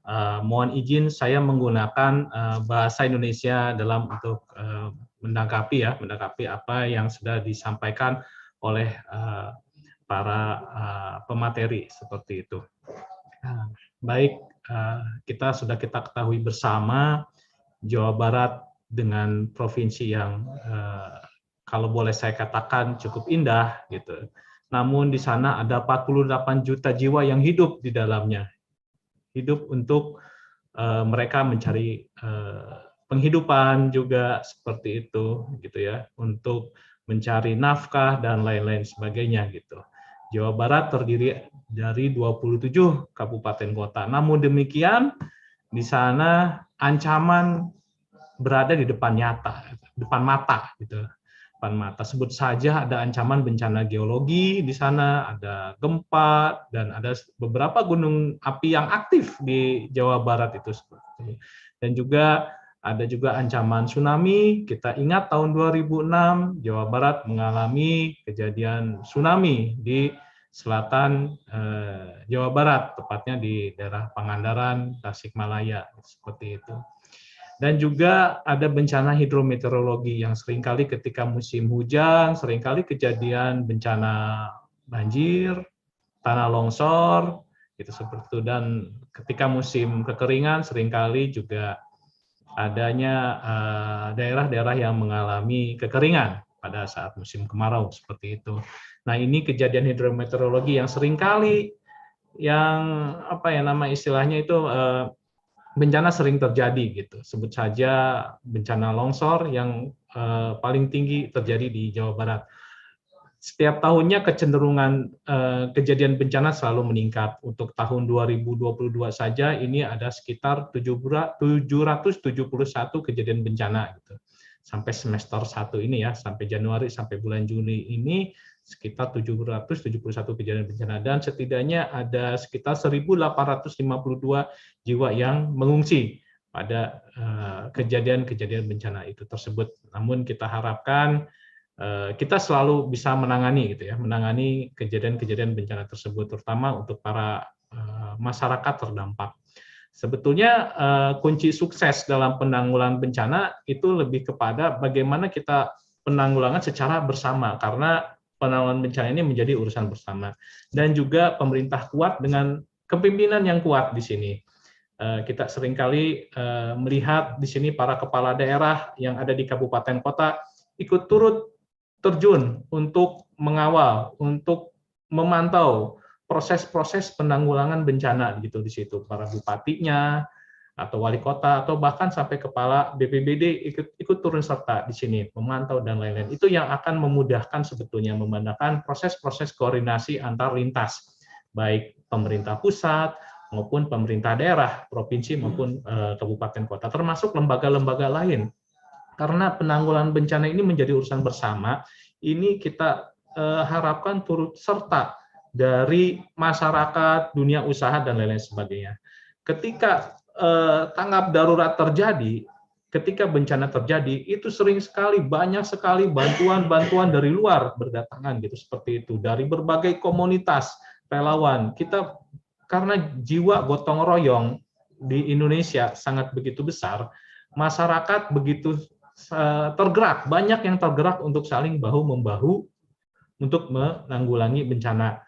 Namun kesannya masih sporadis, sehingga butuh manajemen yang baik untuk mengatur segala macam bantuan, baik bantuan tenaga manusia itu sendiri maupun logistik dan lain-lain sebagainya, termasuk juga dunia usaha gitu. Di sini peran kepemimpinan yang kuat, yang menonjol itu yang kita perlukan gitu, baik ketika di posko, terutama ya ketika pos komando, bagaimana semua bantuan-bantuan itu satu pintu yang kita harapkan. Namun di sini masih memang agak kesulitan, karena memang begitu, khususnya untuk bencana-bencana yang masif, bencana yang besar, kita masih butuh lebih kuat lagi gitu untuk sama-sama membantu manajemen yang baik gitu, karena sangat bantuan dan lain-lain sangat datang. Namun berbeda dengan ketika sudah masuk pemulihan, rehabilitasi dan rekonstruksi. Nah, di sini malah bantuan-bantuan sudah berkurang gitu, karena orang masih menganggap itu mungkin dikiranya selesai. Ketika tanggap darurat selesai, maka disitulah selesai. Namun sebetulnya tidak. Penanggulangan bencana adalah meliputi 3 fase: pra bencana, saat bencana, dan pasca bencana. Namun ketika pasca bencana di sini sudah mulai memudar. Nah, ini yang kita harapkan ketika masa pemulihan ini terus terus kita bisa fasilitasi penanggulangan bencananya baik dari pemerintah maupun masyarakat, khususnya kepada masyarakat terdampak yang tadinya ketika masa darurat dia harus mengungsi, dan bagaimana kita menyediakan tempat tinggal yang baru gitu. Bisa saja memperbaiki rumah itu sendiri, atau semisal tempat rumah itu adalah rawan dan ada kemungkinan bencana terulang kembali, berarti kita harus merelokasi masyarakat tersebut gitu ya. Jadi ke tempat yang lebih aman. Tentunya pemerintah akan menyediakan rumah-rumah baru untuk para pengungsi di daerah yang rawan agar mereka menjadi selamat gitu ya, dan tidak terkena bencana kembali. Dan tentunya ini sebetulnya tidak bisa dilaksanakan oleh pemerintah semata. Nah, visi pemerintah kami di Jawa Barat itu adalah Jawa Barat juara lahir batin dengan inovasi dan kolaborasi. Nah, ini saya tekankan ada kolaborasi di sini. Kolaborasi tentunya dalam penanggulangan bencana. Kita mengenal pentahelix. Penanggulangan bencana dilakukan oleh 5 unsur, baik pemerintah, dunia usaha, masyarakat, akademisi, dan media massa.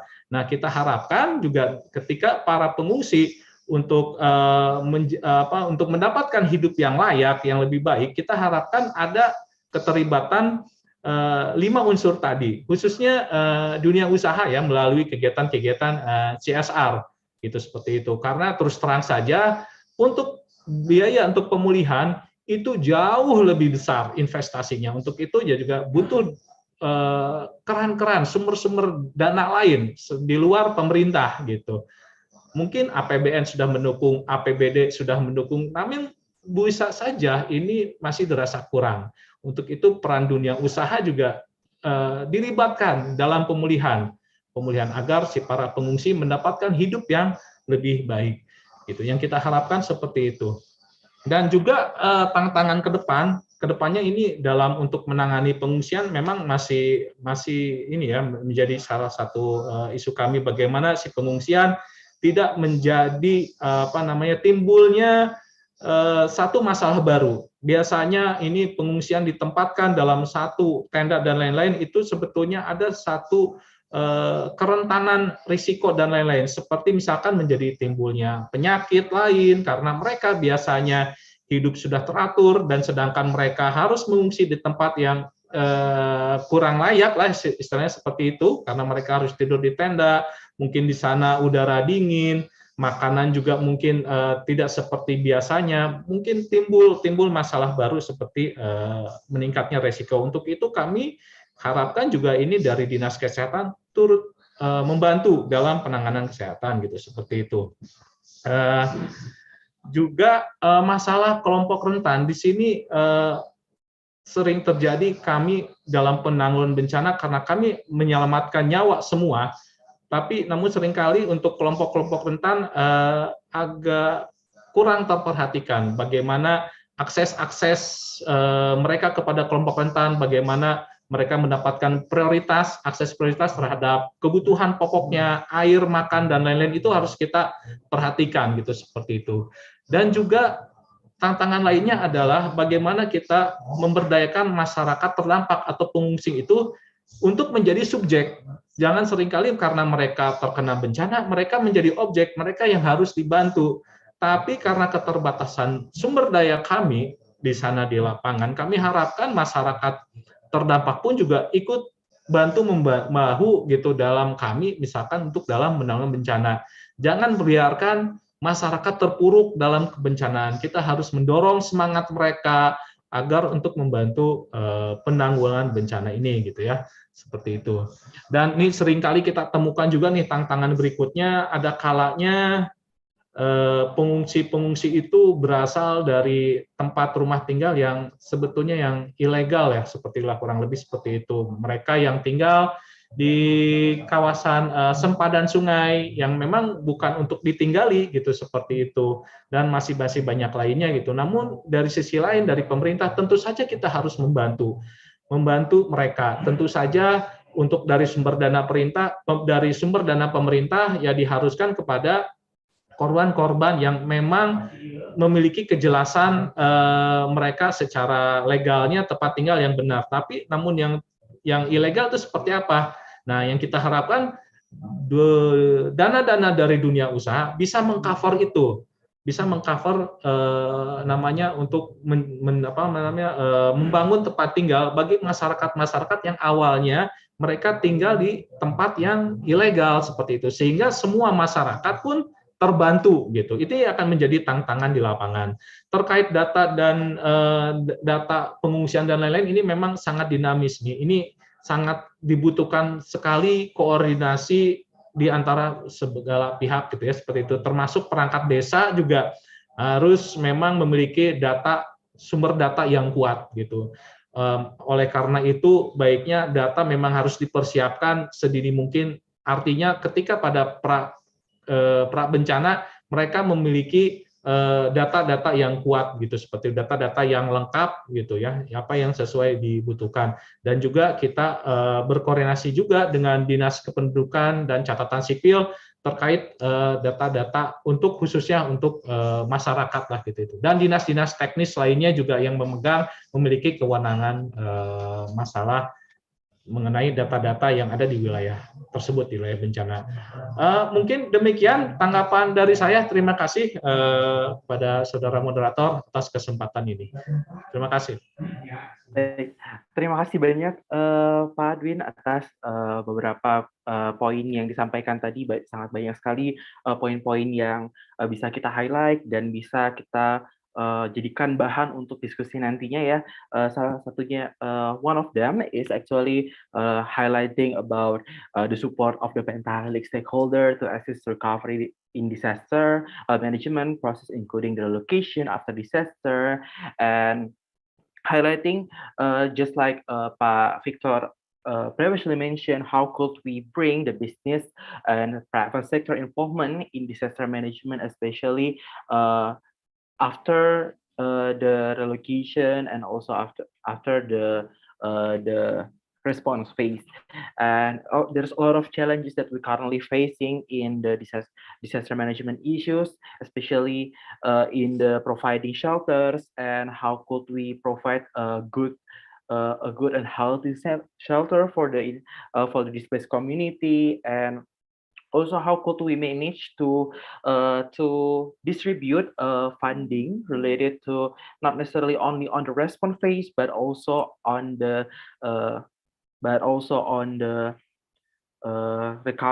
recovery or pre-disaster phase, post-disaster phase.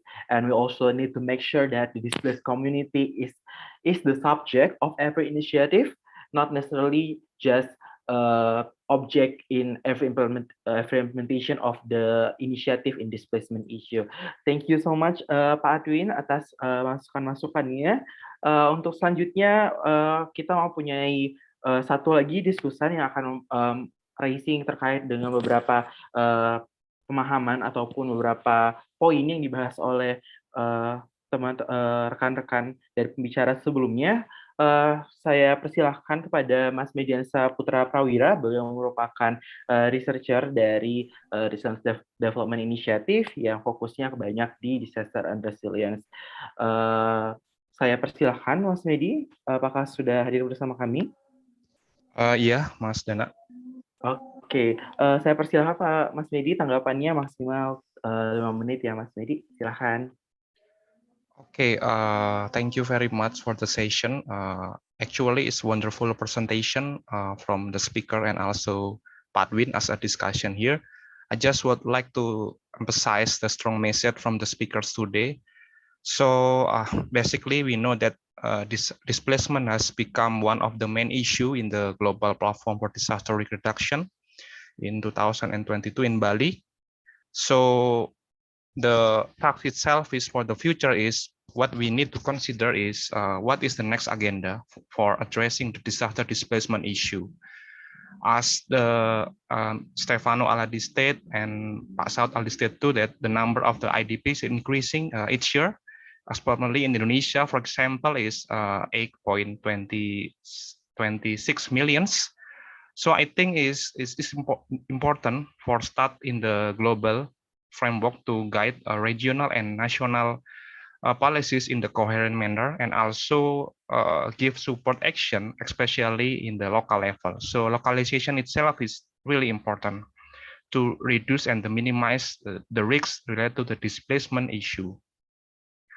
So according to the existing condition that Pak Saud already mentioned to that, and Pak Yakobus and Pak Victor in the response page regarding the community themselves, is it is important for us to include including or involve the meaningful participations of the displaced or at risk of displacement, as well as the host communities actually in the disaster risk reduction, especially in the planning, preparedness, and the rehabilitation phase.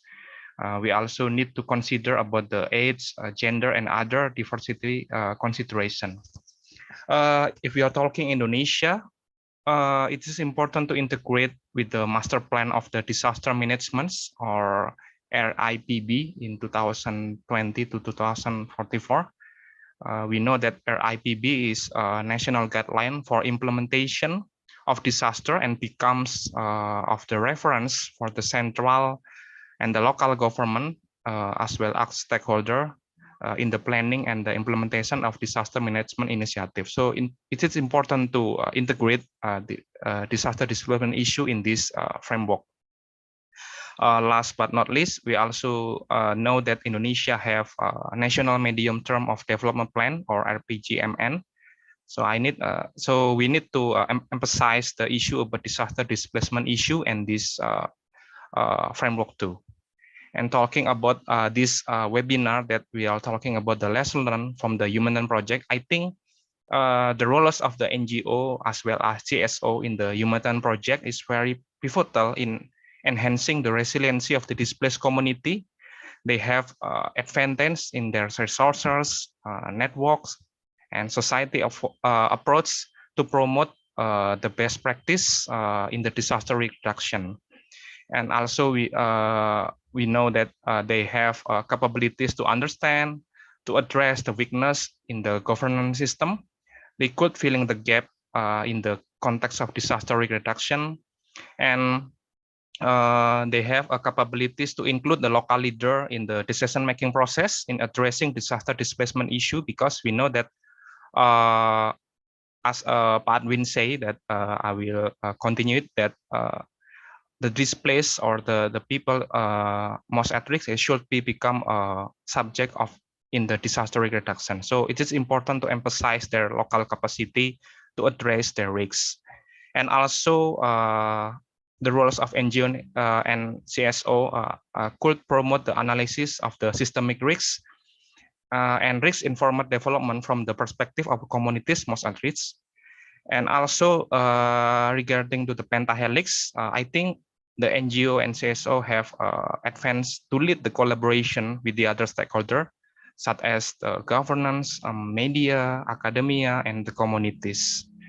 So especially for the private sectors, as the Pak Victor already stated, that I think private sector has capabilities and capacities to promote a support, to bring in-kind contribution, and to provide a financial support to displaced communities. In the case of in the global framework, we know that there is also a connecting business initiative that initiated by UN OCHA. So I think this could be a role model that could be implemented in every region. And also the private sector has advantage in the network, which can connect the displaced community issue related to local business, to the several business actor. And also Pak Victor already mentioned about the importance of the business continue for displaced, because we know that after they are already displaced in the new place, sometimes they lack of the resources to continue their business. So this is important to consider their business continue to plan. And also the private sector have innovation and technology. They could give a capacity coaching training to the displaced. And I think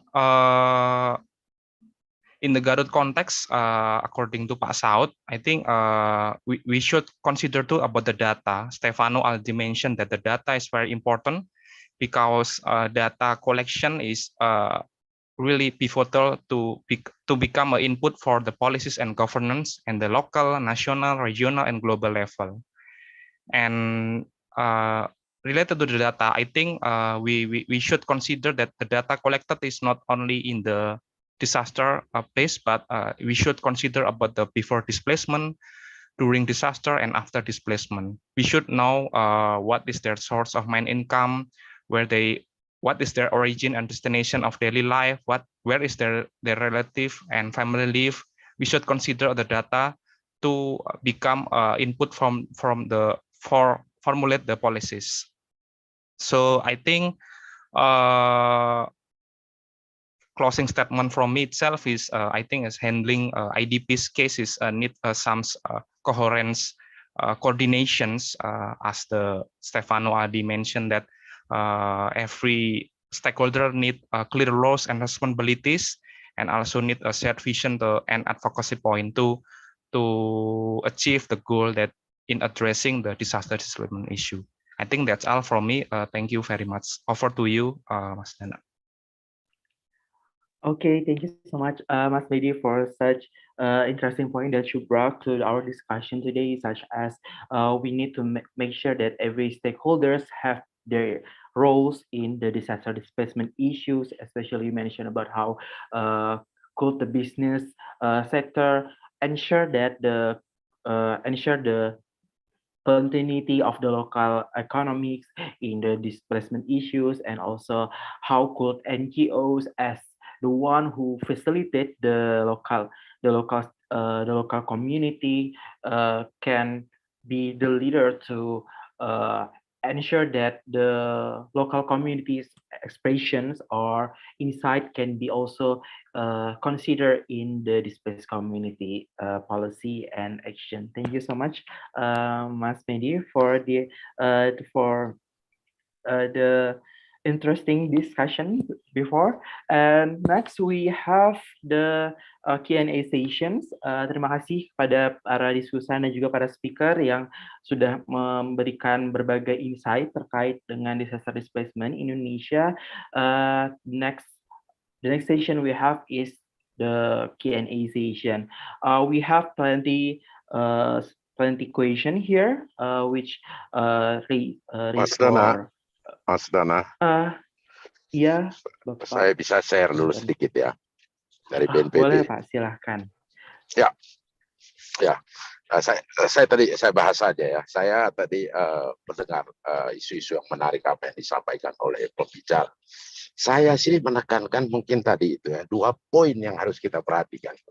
Pertama adalah penguatan itu rencon ya, rencon rencana kontingensi. Kenapa? Di situ skenario yang hampir sama nanti yang Pak Victor katakan tadi, pre-disaster recovery planning.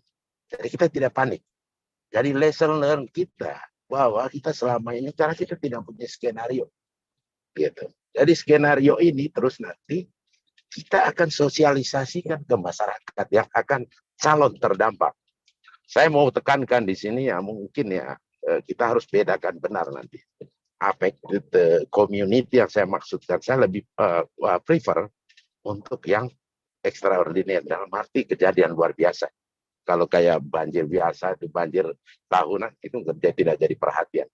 Saya mau mengatakan konsep resilience nanti itu adalah masyarakat itu disadarkan apa sih yang dimaksudkan ketangguhan itu. Saya mengambil contoh, saya daerah orang NTT, lapar. Apakah harus makan Indomie, apa harus makan beras? Pengertian-pengertian itu yang mungkin kita ini. Terus yang ditarik oleh Pak Victor tadi, saya senang bahwa kalau sebenarnya idealnya ya, dari rencon, kontingensi menjadi rencana operasi, sebenarnya bisa ditarik lebih jauh adalah ke rencana pemulihan.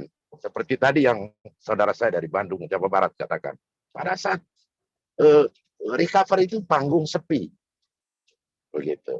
Nah, jadi kalau itu ditarikkan sehingga semua kita itu, baik pemerintah daerah, pentahelik maupun masyarakat, fokus pada apa yang rencana kontingensi itu, rencana kedarurat secara ini, sehingga kita punya skenario, kita punya rencana, sehingga ada kesepakatan. Ya, Anda nanti akan saya pindahkan. Jadi sudah ada diskusi lagi. Tempatnya sudah bisa kita tetapkan karena kita memilih pada saat tenang, gitu. Terus yang kedua juga mungkin ya sesuatu saya perlu informasikan ke sini, ada suatu kebijakan juga di kita bahwa pengungsi atau apa itu, mohon maaf agak kasar saya katakan, ada yang legal dan ada yang tidak legal. Legal yang saya maksudkan adalah data yang by name by address tadi itu. Kita punya kriteria bantuan. Sehingga kita kalau punya data-data itu, dan itu kita maksudkan tadi, andaikan untuk pendataan yang by name by address yang ataupun by KK, itu kita bisa rancang pada saat kita tadi itu menyusun rencon ataupun menyusun rencana pre-recovery, pre-disaster recovery planning. Gimana rujukannya? Kita punya dukcapil. Jadi saat itu tenang, karena kami punya pengalaman, take time untuk mendapat data-data yang ini. Yang kedua juga ada pertentangan, apakah saya atau tidak, saya dapat hak atau tidak. Karena kita punya kriteria jelas, status tanah harus ada milik kalau Anda bangun in situ. Begitu. Sehingga ada teman-teman lain melihat dari sini, kok tidak penanganan pengungsian tidak ini. Padahal pengungsi kita adalah kita batasi. Artinya memang mereka terdampak, tapi ada aturan tertentu. Yang kedua, sambil menunggu pembangunan permanen, kita ada sekarang satu kebijakan yang namanya dana tunggu hunian. Dana tunggu hunian itu diberi dengan asumsi bahwa kita kasih, bahwa saudara-saudara kita terdampak itu dia bisa mencari menyewa, katakan penginapan di saudaranya, sehingga kita tidak terlalu terganggu dengan pengurusan dia pengungsi yang temporary dengan permasalahan pun untuk relokasi. Itu aja komentar dari saya. Terima kasih. Baik, terima kasih banyak Pak Bernardus atas komentar-komentarnya. Banyak sekali yang bisa di-highlight ya, terutama tadi disebutkan kalau kita harus mengoptimalisasi terkait dengan rencana kontingensi agar resiko-resiko terhadap displacement itu juga dapat dikurangi, lalu juga bagaimana ada banyak policy-policy terbaru terkait dengan hunian dan lain-lain yang bisa juga dipakai agar kita ke depannya bisa mencapai displacement management yang lebih baik ke depannya. Terima kasih banyak Pak Bernardus atas tanggapan-tanggapannya. Mungkin untuk selanjutnya kita masuk ke sesi tanya jawab, question and answer. We have some question here, but we only can give one question for each panelist here. Mungkin kita mulai dari pertanyaan untuk Bapak Saud Sagala di sini. Ada dari Ibu Ani dari BPBD menyebutkan apakah ada cara agar kita bisa memastikan bahwa masyarakat siap untuk melaksanakan durable solution, Pak? Apa yang bisa dilakukan stakeholder selain training yang Bapak sebutkan tadi? Terima kasih. Or in English, thank you Dr. Saud Sagala for the presentation. How could we ensure that the society is ready or the community is ready to implement the durable solution?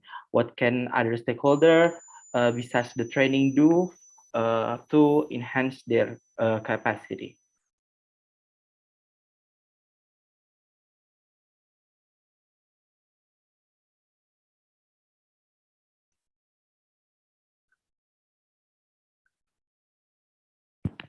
Halo Pak Saud.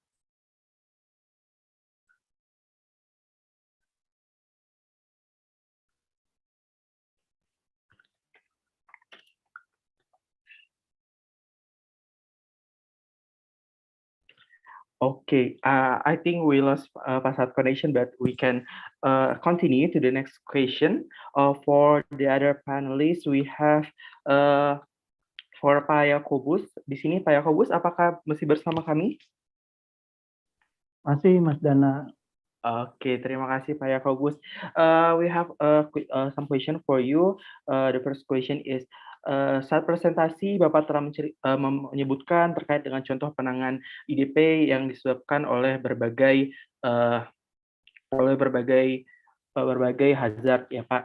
Dan kalau dilihat-lihat di Indonesia sendiri itu salah satu strategi yang disebut banyak diterapkan itu adalah plan relocation. Menurut Bapak, apakah ada justifikasi mengapa banyak relokasi dijadikan sebagai strategi utama untuk penanganan pengungsi, dan apakah strategi ini sebenarnya tepat? Or in English, there are various strategy as you mentioned in managing IDPs, and currently Indonesia have frequently implement the plan relocation. In your opinion, are there any justification for this relocation for the IDPs? And do you think the strategy is the proper one for the displaced issue?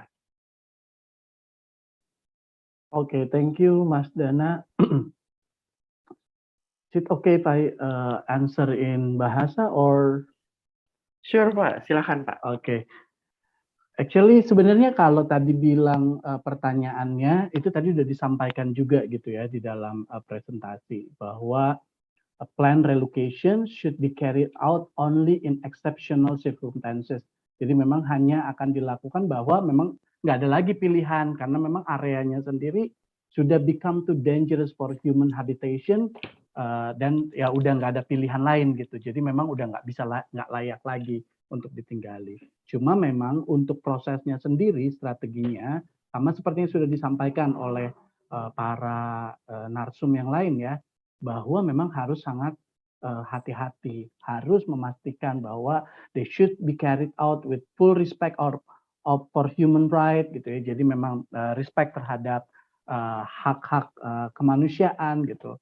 Terus juga cultural practice, kebudayaan, tradition. Terus yang pasti juga bicara tentang kebutuhan mereka selanjutnya, bicara to ensure they have access to adequate housing, memastikan mereka memiliki akses untuk memiliki rumah yang memang layak ya, lalu livelihood, basic service, dan juga untuk mendukung masyarakat dan pelaksanaan budayanya, karena bagaimanapun juga memindahkan masyarakat ini kan kita nggak bicara tentang memindah, kalau displacement itu kan bukan memindahkan 1-2 keluarga ya, ini kan memindahkan rombongan keluarga gitu ke satu tempat yang sebenarnya sudah they already have like mereka udah punya ini ya, udah punya sistem sendiri yang sudah mereka bangun di dalam masyarakat mereka.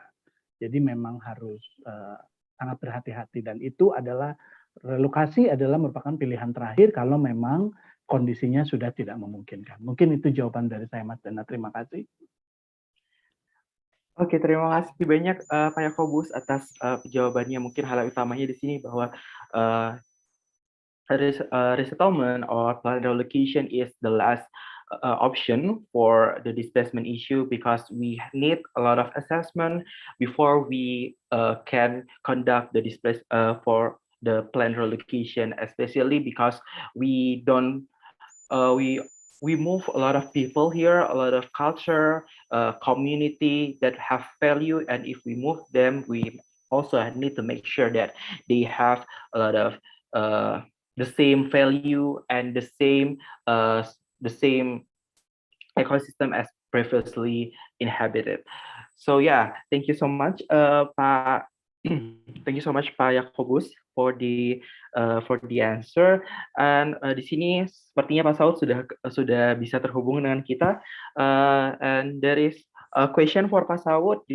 The question is, how could we ensure that the community is ready to implement the durable solution? What can other stakeholders do besides the training, as you mentioned before? Terima kasih, Pak. Silakan, Pak. Yeah, thank you, Dana, and also for the question.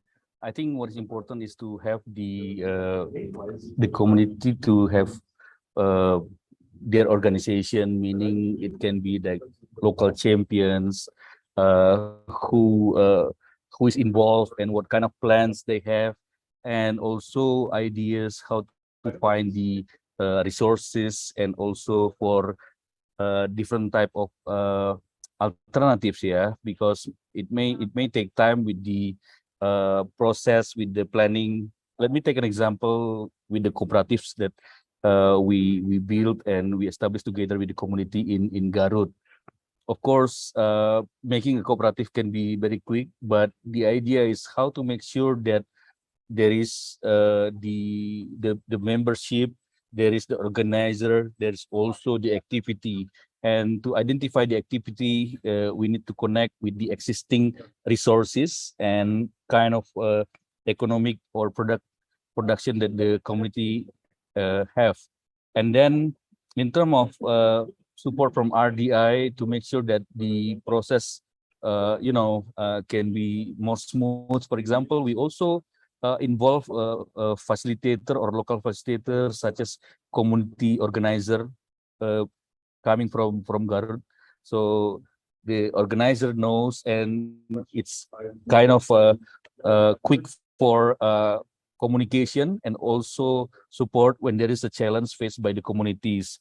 And this is on the other hand, we also involve the local government to make sure that other possibilities such as support from the local government can be present there, and also the local government knows what is going on, and also how and potential plan that can be connected with the let's say development plan that the government has, and also with the possibility to connect with different resources such as private sector, academia, and so on and so forth.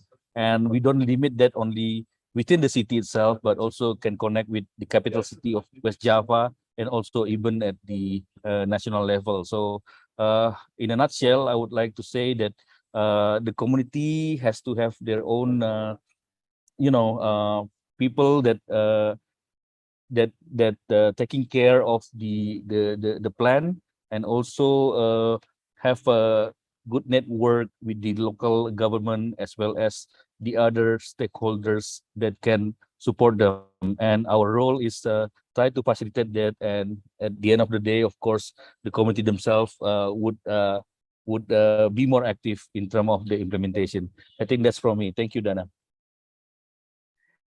Okay, thank you so much, Pak Saud. You highlight a lot of interesting point there, such as if we want to try the bottom-up approach, we need to collaborate with the local champions, and for more top-down approach, we need to include not only the local stakeholders, but also the national stakeholders. Thank you so much, Pak Saud, for the answer.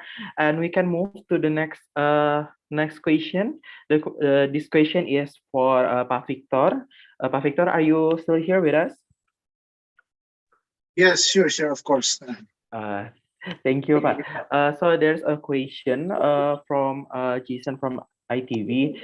Thank you for the interesting topic, Pak Victor. Is there any official scheme that the local business sector can involve in the disaster management phase? And how could we convince the business sector to working together for disaster management? Terima kasih, Pak. Okay, first of all, I would like to say that when we talk about private sector, it's not only a big player. So private sectors from the big into the micro one, even tukang bakmi, tukang baso, they are all private sectors. And therefore, when we talk about private sectors, we have to develop their business resilience. So the question is how we could involve. Of course, we have a saying that business can be resilient if they can survive. If they cannot survive, they won't be resilient. I mean, even when we talk about big companies, when disaster strikes, it happens that the workers could be affected, and also all others could be affected. And even what we are trying to build now is the community awareness that you know, in any disasters, business can be halted from the supply chains and from the production and also from all others, especially the SMEs, small medium enterprise. So please don't only think that private sector is a big one and then think about financial resources. Think about how we could build resilience business so that after disasters, community can be still alive as it should be. Of course, there should be sometimes that they can support, but in a very, very extreme disasters, everyone needs to help one another, and also for private sectors to build awareness that if you cannot survive in any disasters, you just cannot be take part in the community and be the ones that can revive and then recover and then reconstruct together as our theme for G20, recover stronger and then recover together. Yeah, it's something like that. It's the business thing. So it is not only a big private sectors. Business can be found even in your areas of life. Thank you. Thank you, Pak Victor, for such making a highlight that the business that we talk here is not necessarily the big business, but also the small and medium enterprise. And it's an urge to ensure that the local business and the small and medium enterprises also have the business resilience for further disaster management. Thank you so much. And we have the last question here for Mr. Stefano. Mr. Stefano, you have a question about how could we ensure that the terminology or the data used for displacement issues can be coherent? Should we start from the local level or the higher level, such as international or national level?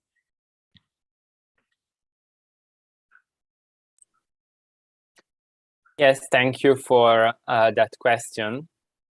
And it's so first of all, this is something that is, I think, if we look at the international experience, this is something that is difficult everywhere, right? It's we are talking about a large number of actors, large geographic areas, several government partners involved, and we want all that data to work together. So, you know, we are talking about something difficult, first of all.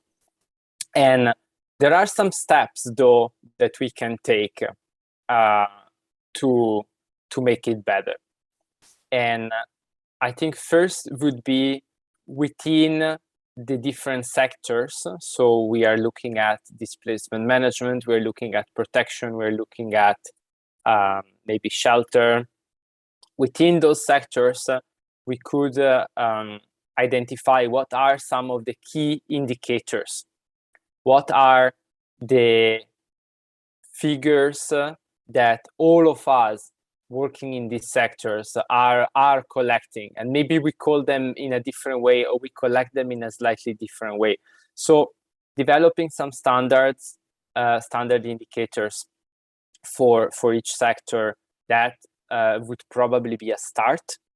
Of course, it would have to be aligned with what the government is using and is collecting. I mean, when I talk about sector and partners, this involves both government and non-government, right? And then the next step is also maybe how you put them together from the different sectors, right? And how that helps with having a coherent picture of what is happening during the response. Then there are other aspects that were mentioned before that we can look at, right? One of them is the baseline data. So what was there before the disaster? And actually, I mean, in Indonesia, we are also very lucky because there is very good baseline data, usually at down to the smallest administrative divisions, right? So that is something we would have to think about, like how do you start from the baseline data you have how do you develop standard indicators during the response that build on that baseline data, of course. And ultimately then how is all of this is feeding into the recovery phase, right? And we talked about durable solution, right? So those indicators also have to tell us something about how can we inform durable solutions, how can we inform the recovery phase, right? And I think, again, it was mentioned during the webinar, but the more information we have, the better we can shape those responses from the livelihood perspective, from the housing perspective, etc. So I'm not sure this gives like a kind of a golden rule, but I hope it answers the questions to an extent. Thank you. Okay, thank you so much, Stefano, for the answer highlighting about how could some golden rules that we could do for the coherency of the terminology and also data in the disaster displacement. So I think we have a limited time here, so we could stop the Q&A session, but we will ensure that your question will be answered through the Padlet. So please, we will share the answer from each speaker if you haven't received the answer for this session. And then I think we can wrap up this session for the Q&A session, and we can move to the summarize of our webinars here. I would like to invite all of the panelists to give 1 or 2 sentences for the final statement. First, I think we can go first from the Pak Saud, and then Pak Yakobus, Pak Victor, and then Stefano, and also the other discussion. Pak Saud, would you mind to give the final statement first? Yeah, thank you, Dana, and also thank you for organizer and all the speakers also who attended and discussion. I think from me, the main point here, we have been able to identify, the displacement in several places in Indonesia, and also the experience from different organizations in terms of what kind of solutions, what kind of intervention, and I would encourage with the national level, we communicate perhaps with the NDMO, National Disaster Management, such as BNPB, and also with the Ministry of Social Affairs that are involved, to make sure that if there is any input that can be provided for the guideline, for regulation, it's important, because I think we need to bring that into policy, from the experience, so that different places also in Indonesia, and perhaps also in different regionally as well, we could get benefits from the studies and also the experience that we have. I think that's from me. Thank you. Thank you so much, Pak Saud. Next, we will welcome Pak Yakobus. Silakan Pak Yakobus untuk final statement-nya.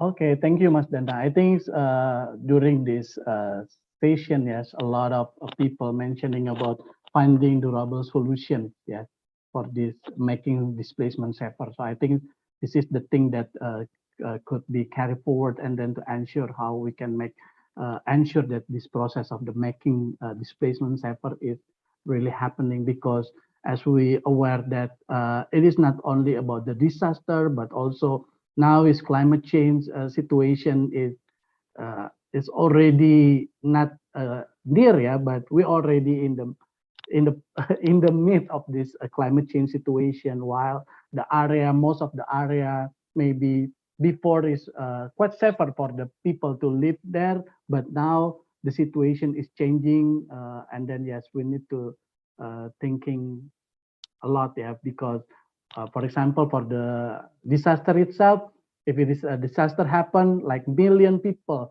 100,000 people is become the internal displaced persons, yeah, internally displaced person. It is not mentioned that there is some of the people who is not moved from their area, but they're also the affected people. So, and with this situation of the climate change, I think the situation is getting worse, yeah, about this. So, yeah, I think this decision is really make us to think more about what we can do to make the displacement safer. I think that's all from me. Thank you, Mas Dana. Yeah. Thank you, Pak Yakobus, for the final statement, and we can move on to the Pak Victor here. Silakan, Pak Victor. Thank you, moderator and all. Since our topic is resilience displaced communities, something that we need to learn is included in this displaced communities are the doers or actors of private sectors. They could be employees, they could be employers, they could be owners of business, big, small, and micro, but they are there. Remember, private sectors actors is part of the communities. They are not two separate areas, and that's why we need to think and speak the same language that they are affected. Don't always think private sector as an ATM machine. That you only think that, okay, when we talk about private sector, this is about rupiah, this is about USD or something else, but this is about us. This is about business resilience. Community resilience is about business resilience. If disaster strikes, and then we can go back and recover stronger, and then build resilience of the business. That is the way we are talking about business resilience, because when people are displaced, like the one now in Garut, yeah, if they don't have anything to work, if they cannot make their income, if they don't have a business, things are getting worse psychologically, socially, and even economically. So think about business as part of the community. Speak the same language. Thank you. Thank you, Pak Victor. Next, we will have Stefano. So, please, Stefano, give your final statement. Yes, very briefly, and looking a little bit at the way forward, maybe. I would like to stress collaboration, because I think it's really a key word. Because to me, it looks like between all of us, a lot of the solutions are there, right? And a lot of the knowledge is there already. In some cases, it's just about putting it together, maybe. And a second aspect is also focusing on the how. Like, for instance, now I'm in Makassar, and I was talking with some of the local partners here. And something that you might also have heard in the past is, yes, okay, like this is what we want to do, but then in practice, at the local level, how are we doing that, right? And this is the question that I heard already a couple of times, and I think we as a group should focus on that question, should focus on answering the how and providing very practical, concrete tools that local government and local partners can use whenever they need, for example. Thank you. Yes, thank you, Stefano. And we will have our final statement from our discussion. Silakan, mungkin dari Pak Adwin terlebih dahulu. Silakan, Pak. Ya, pertama-tama saya ucapkan terima kasih yang sebesar-besarnya buat RDI dan juga lembaga-lembaga lain yang menginisiasi acara ini. Saya sangat apresiasi sekali, Pak, pada acara ini, sangat luar biasa sekali. Kalimat penutup saya adalah bencana itu mau tidak mau harus kita hadapi, karena kita memang hidup di daerah yang rawan bencana. Yang mau tidak mau, berarti kita harus meningkatkan kapasitas kita dalam penanggulangan bencana. Dan tadi seperti saya sampaikan, bencana ini adalah menjadi urusan bersama.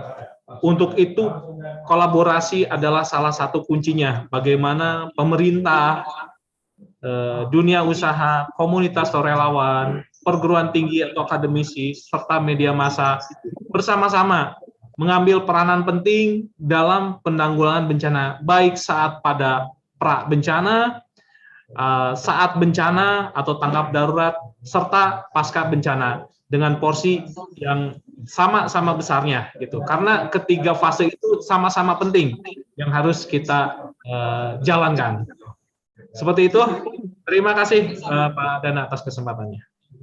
Terima kasih Pak Adwin. Mungkin last but not least dari Mas Medi, silakan. Okay, thank you very much. I think I would like to emphasize 3 main points related to disaster displacement risks. First of all is data collections. We would like to involve all of the actors in supporting localized data collector for the better data management and also for the input for the policies. And also the next is the advocacy.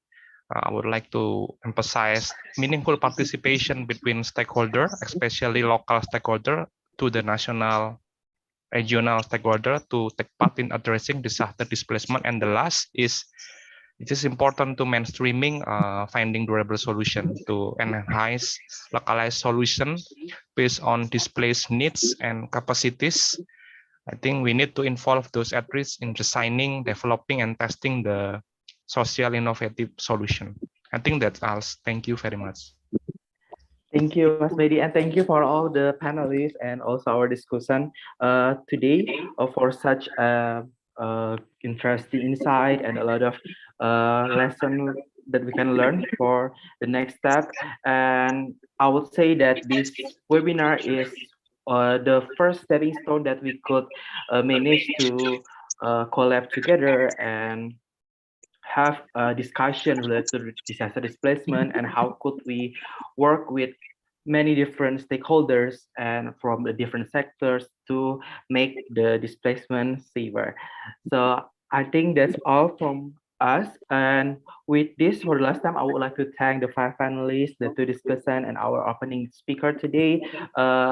Bapak Dr. Saud Sagala from Disaster Farm Initiative, Pak Yakobus Santuenef from Wahana Visi Indonesia, Pak Victor from USAID Advance, Mr. Stefano from Program Coordinator from IOM Indonesia, and our discussant here, Pak Adwin Singarimbun from BPBD Jawa Barat, Mas Mediansyah dari Resilience Development Initiative, and our honorable representative of USAID, GPDRR, and BNPB, Pak Joe Miskov, and also Miss Alice Belser, serta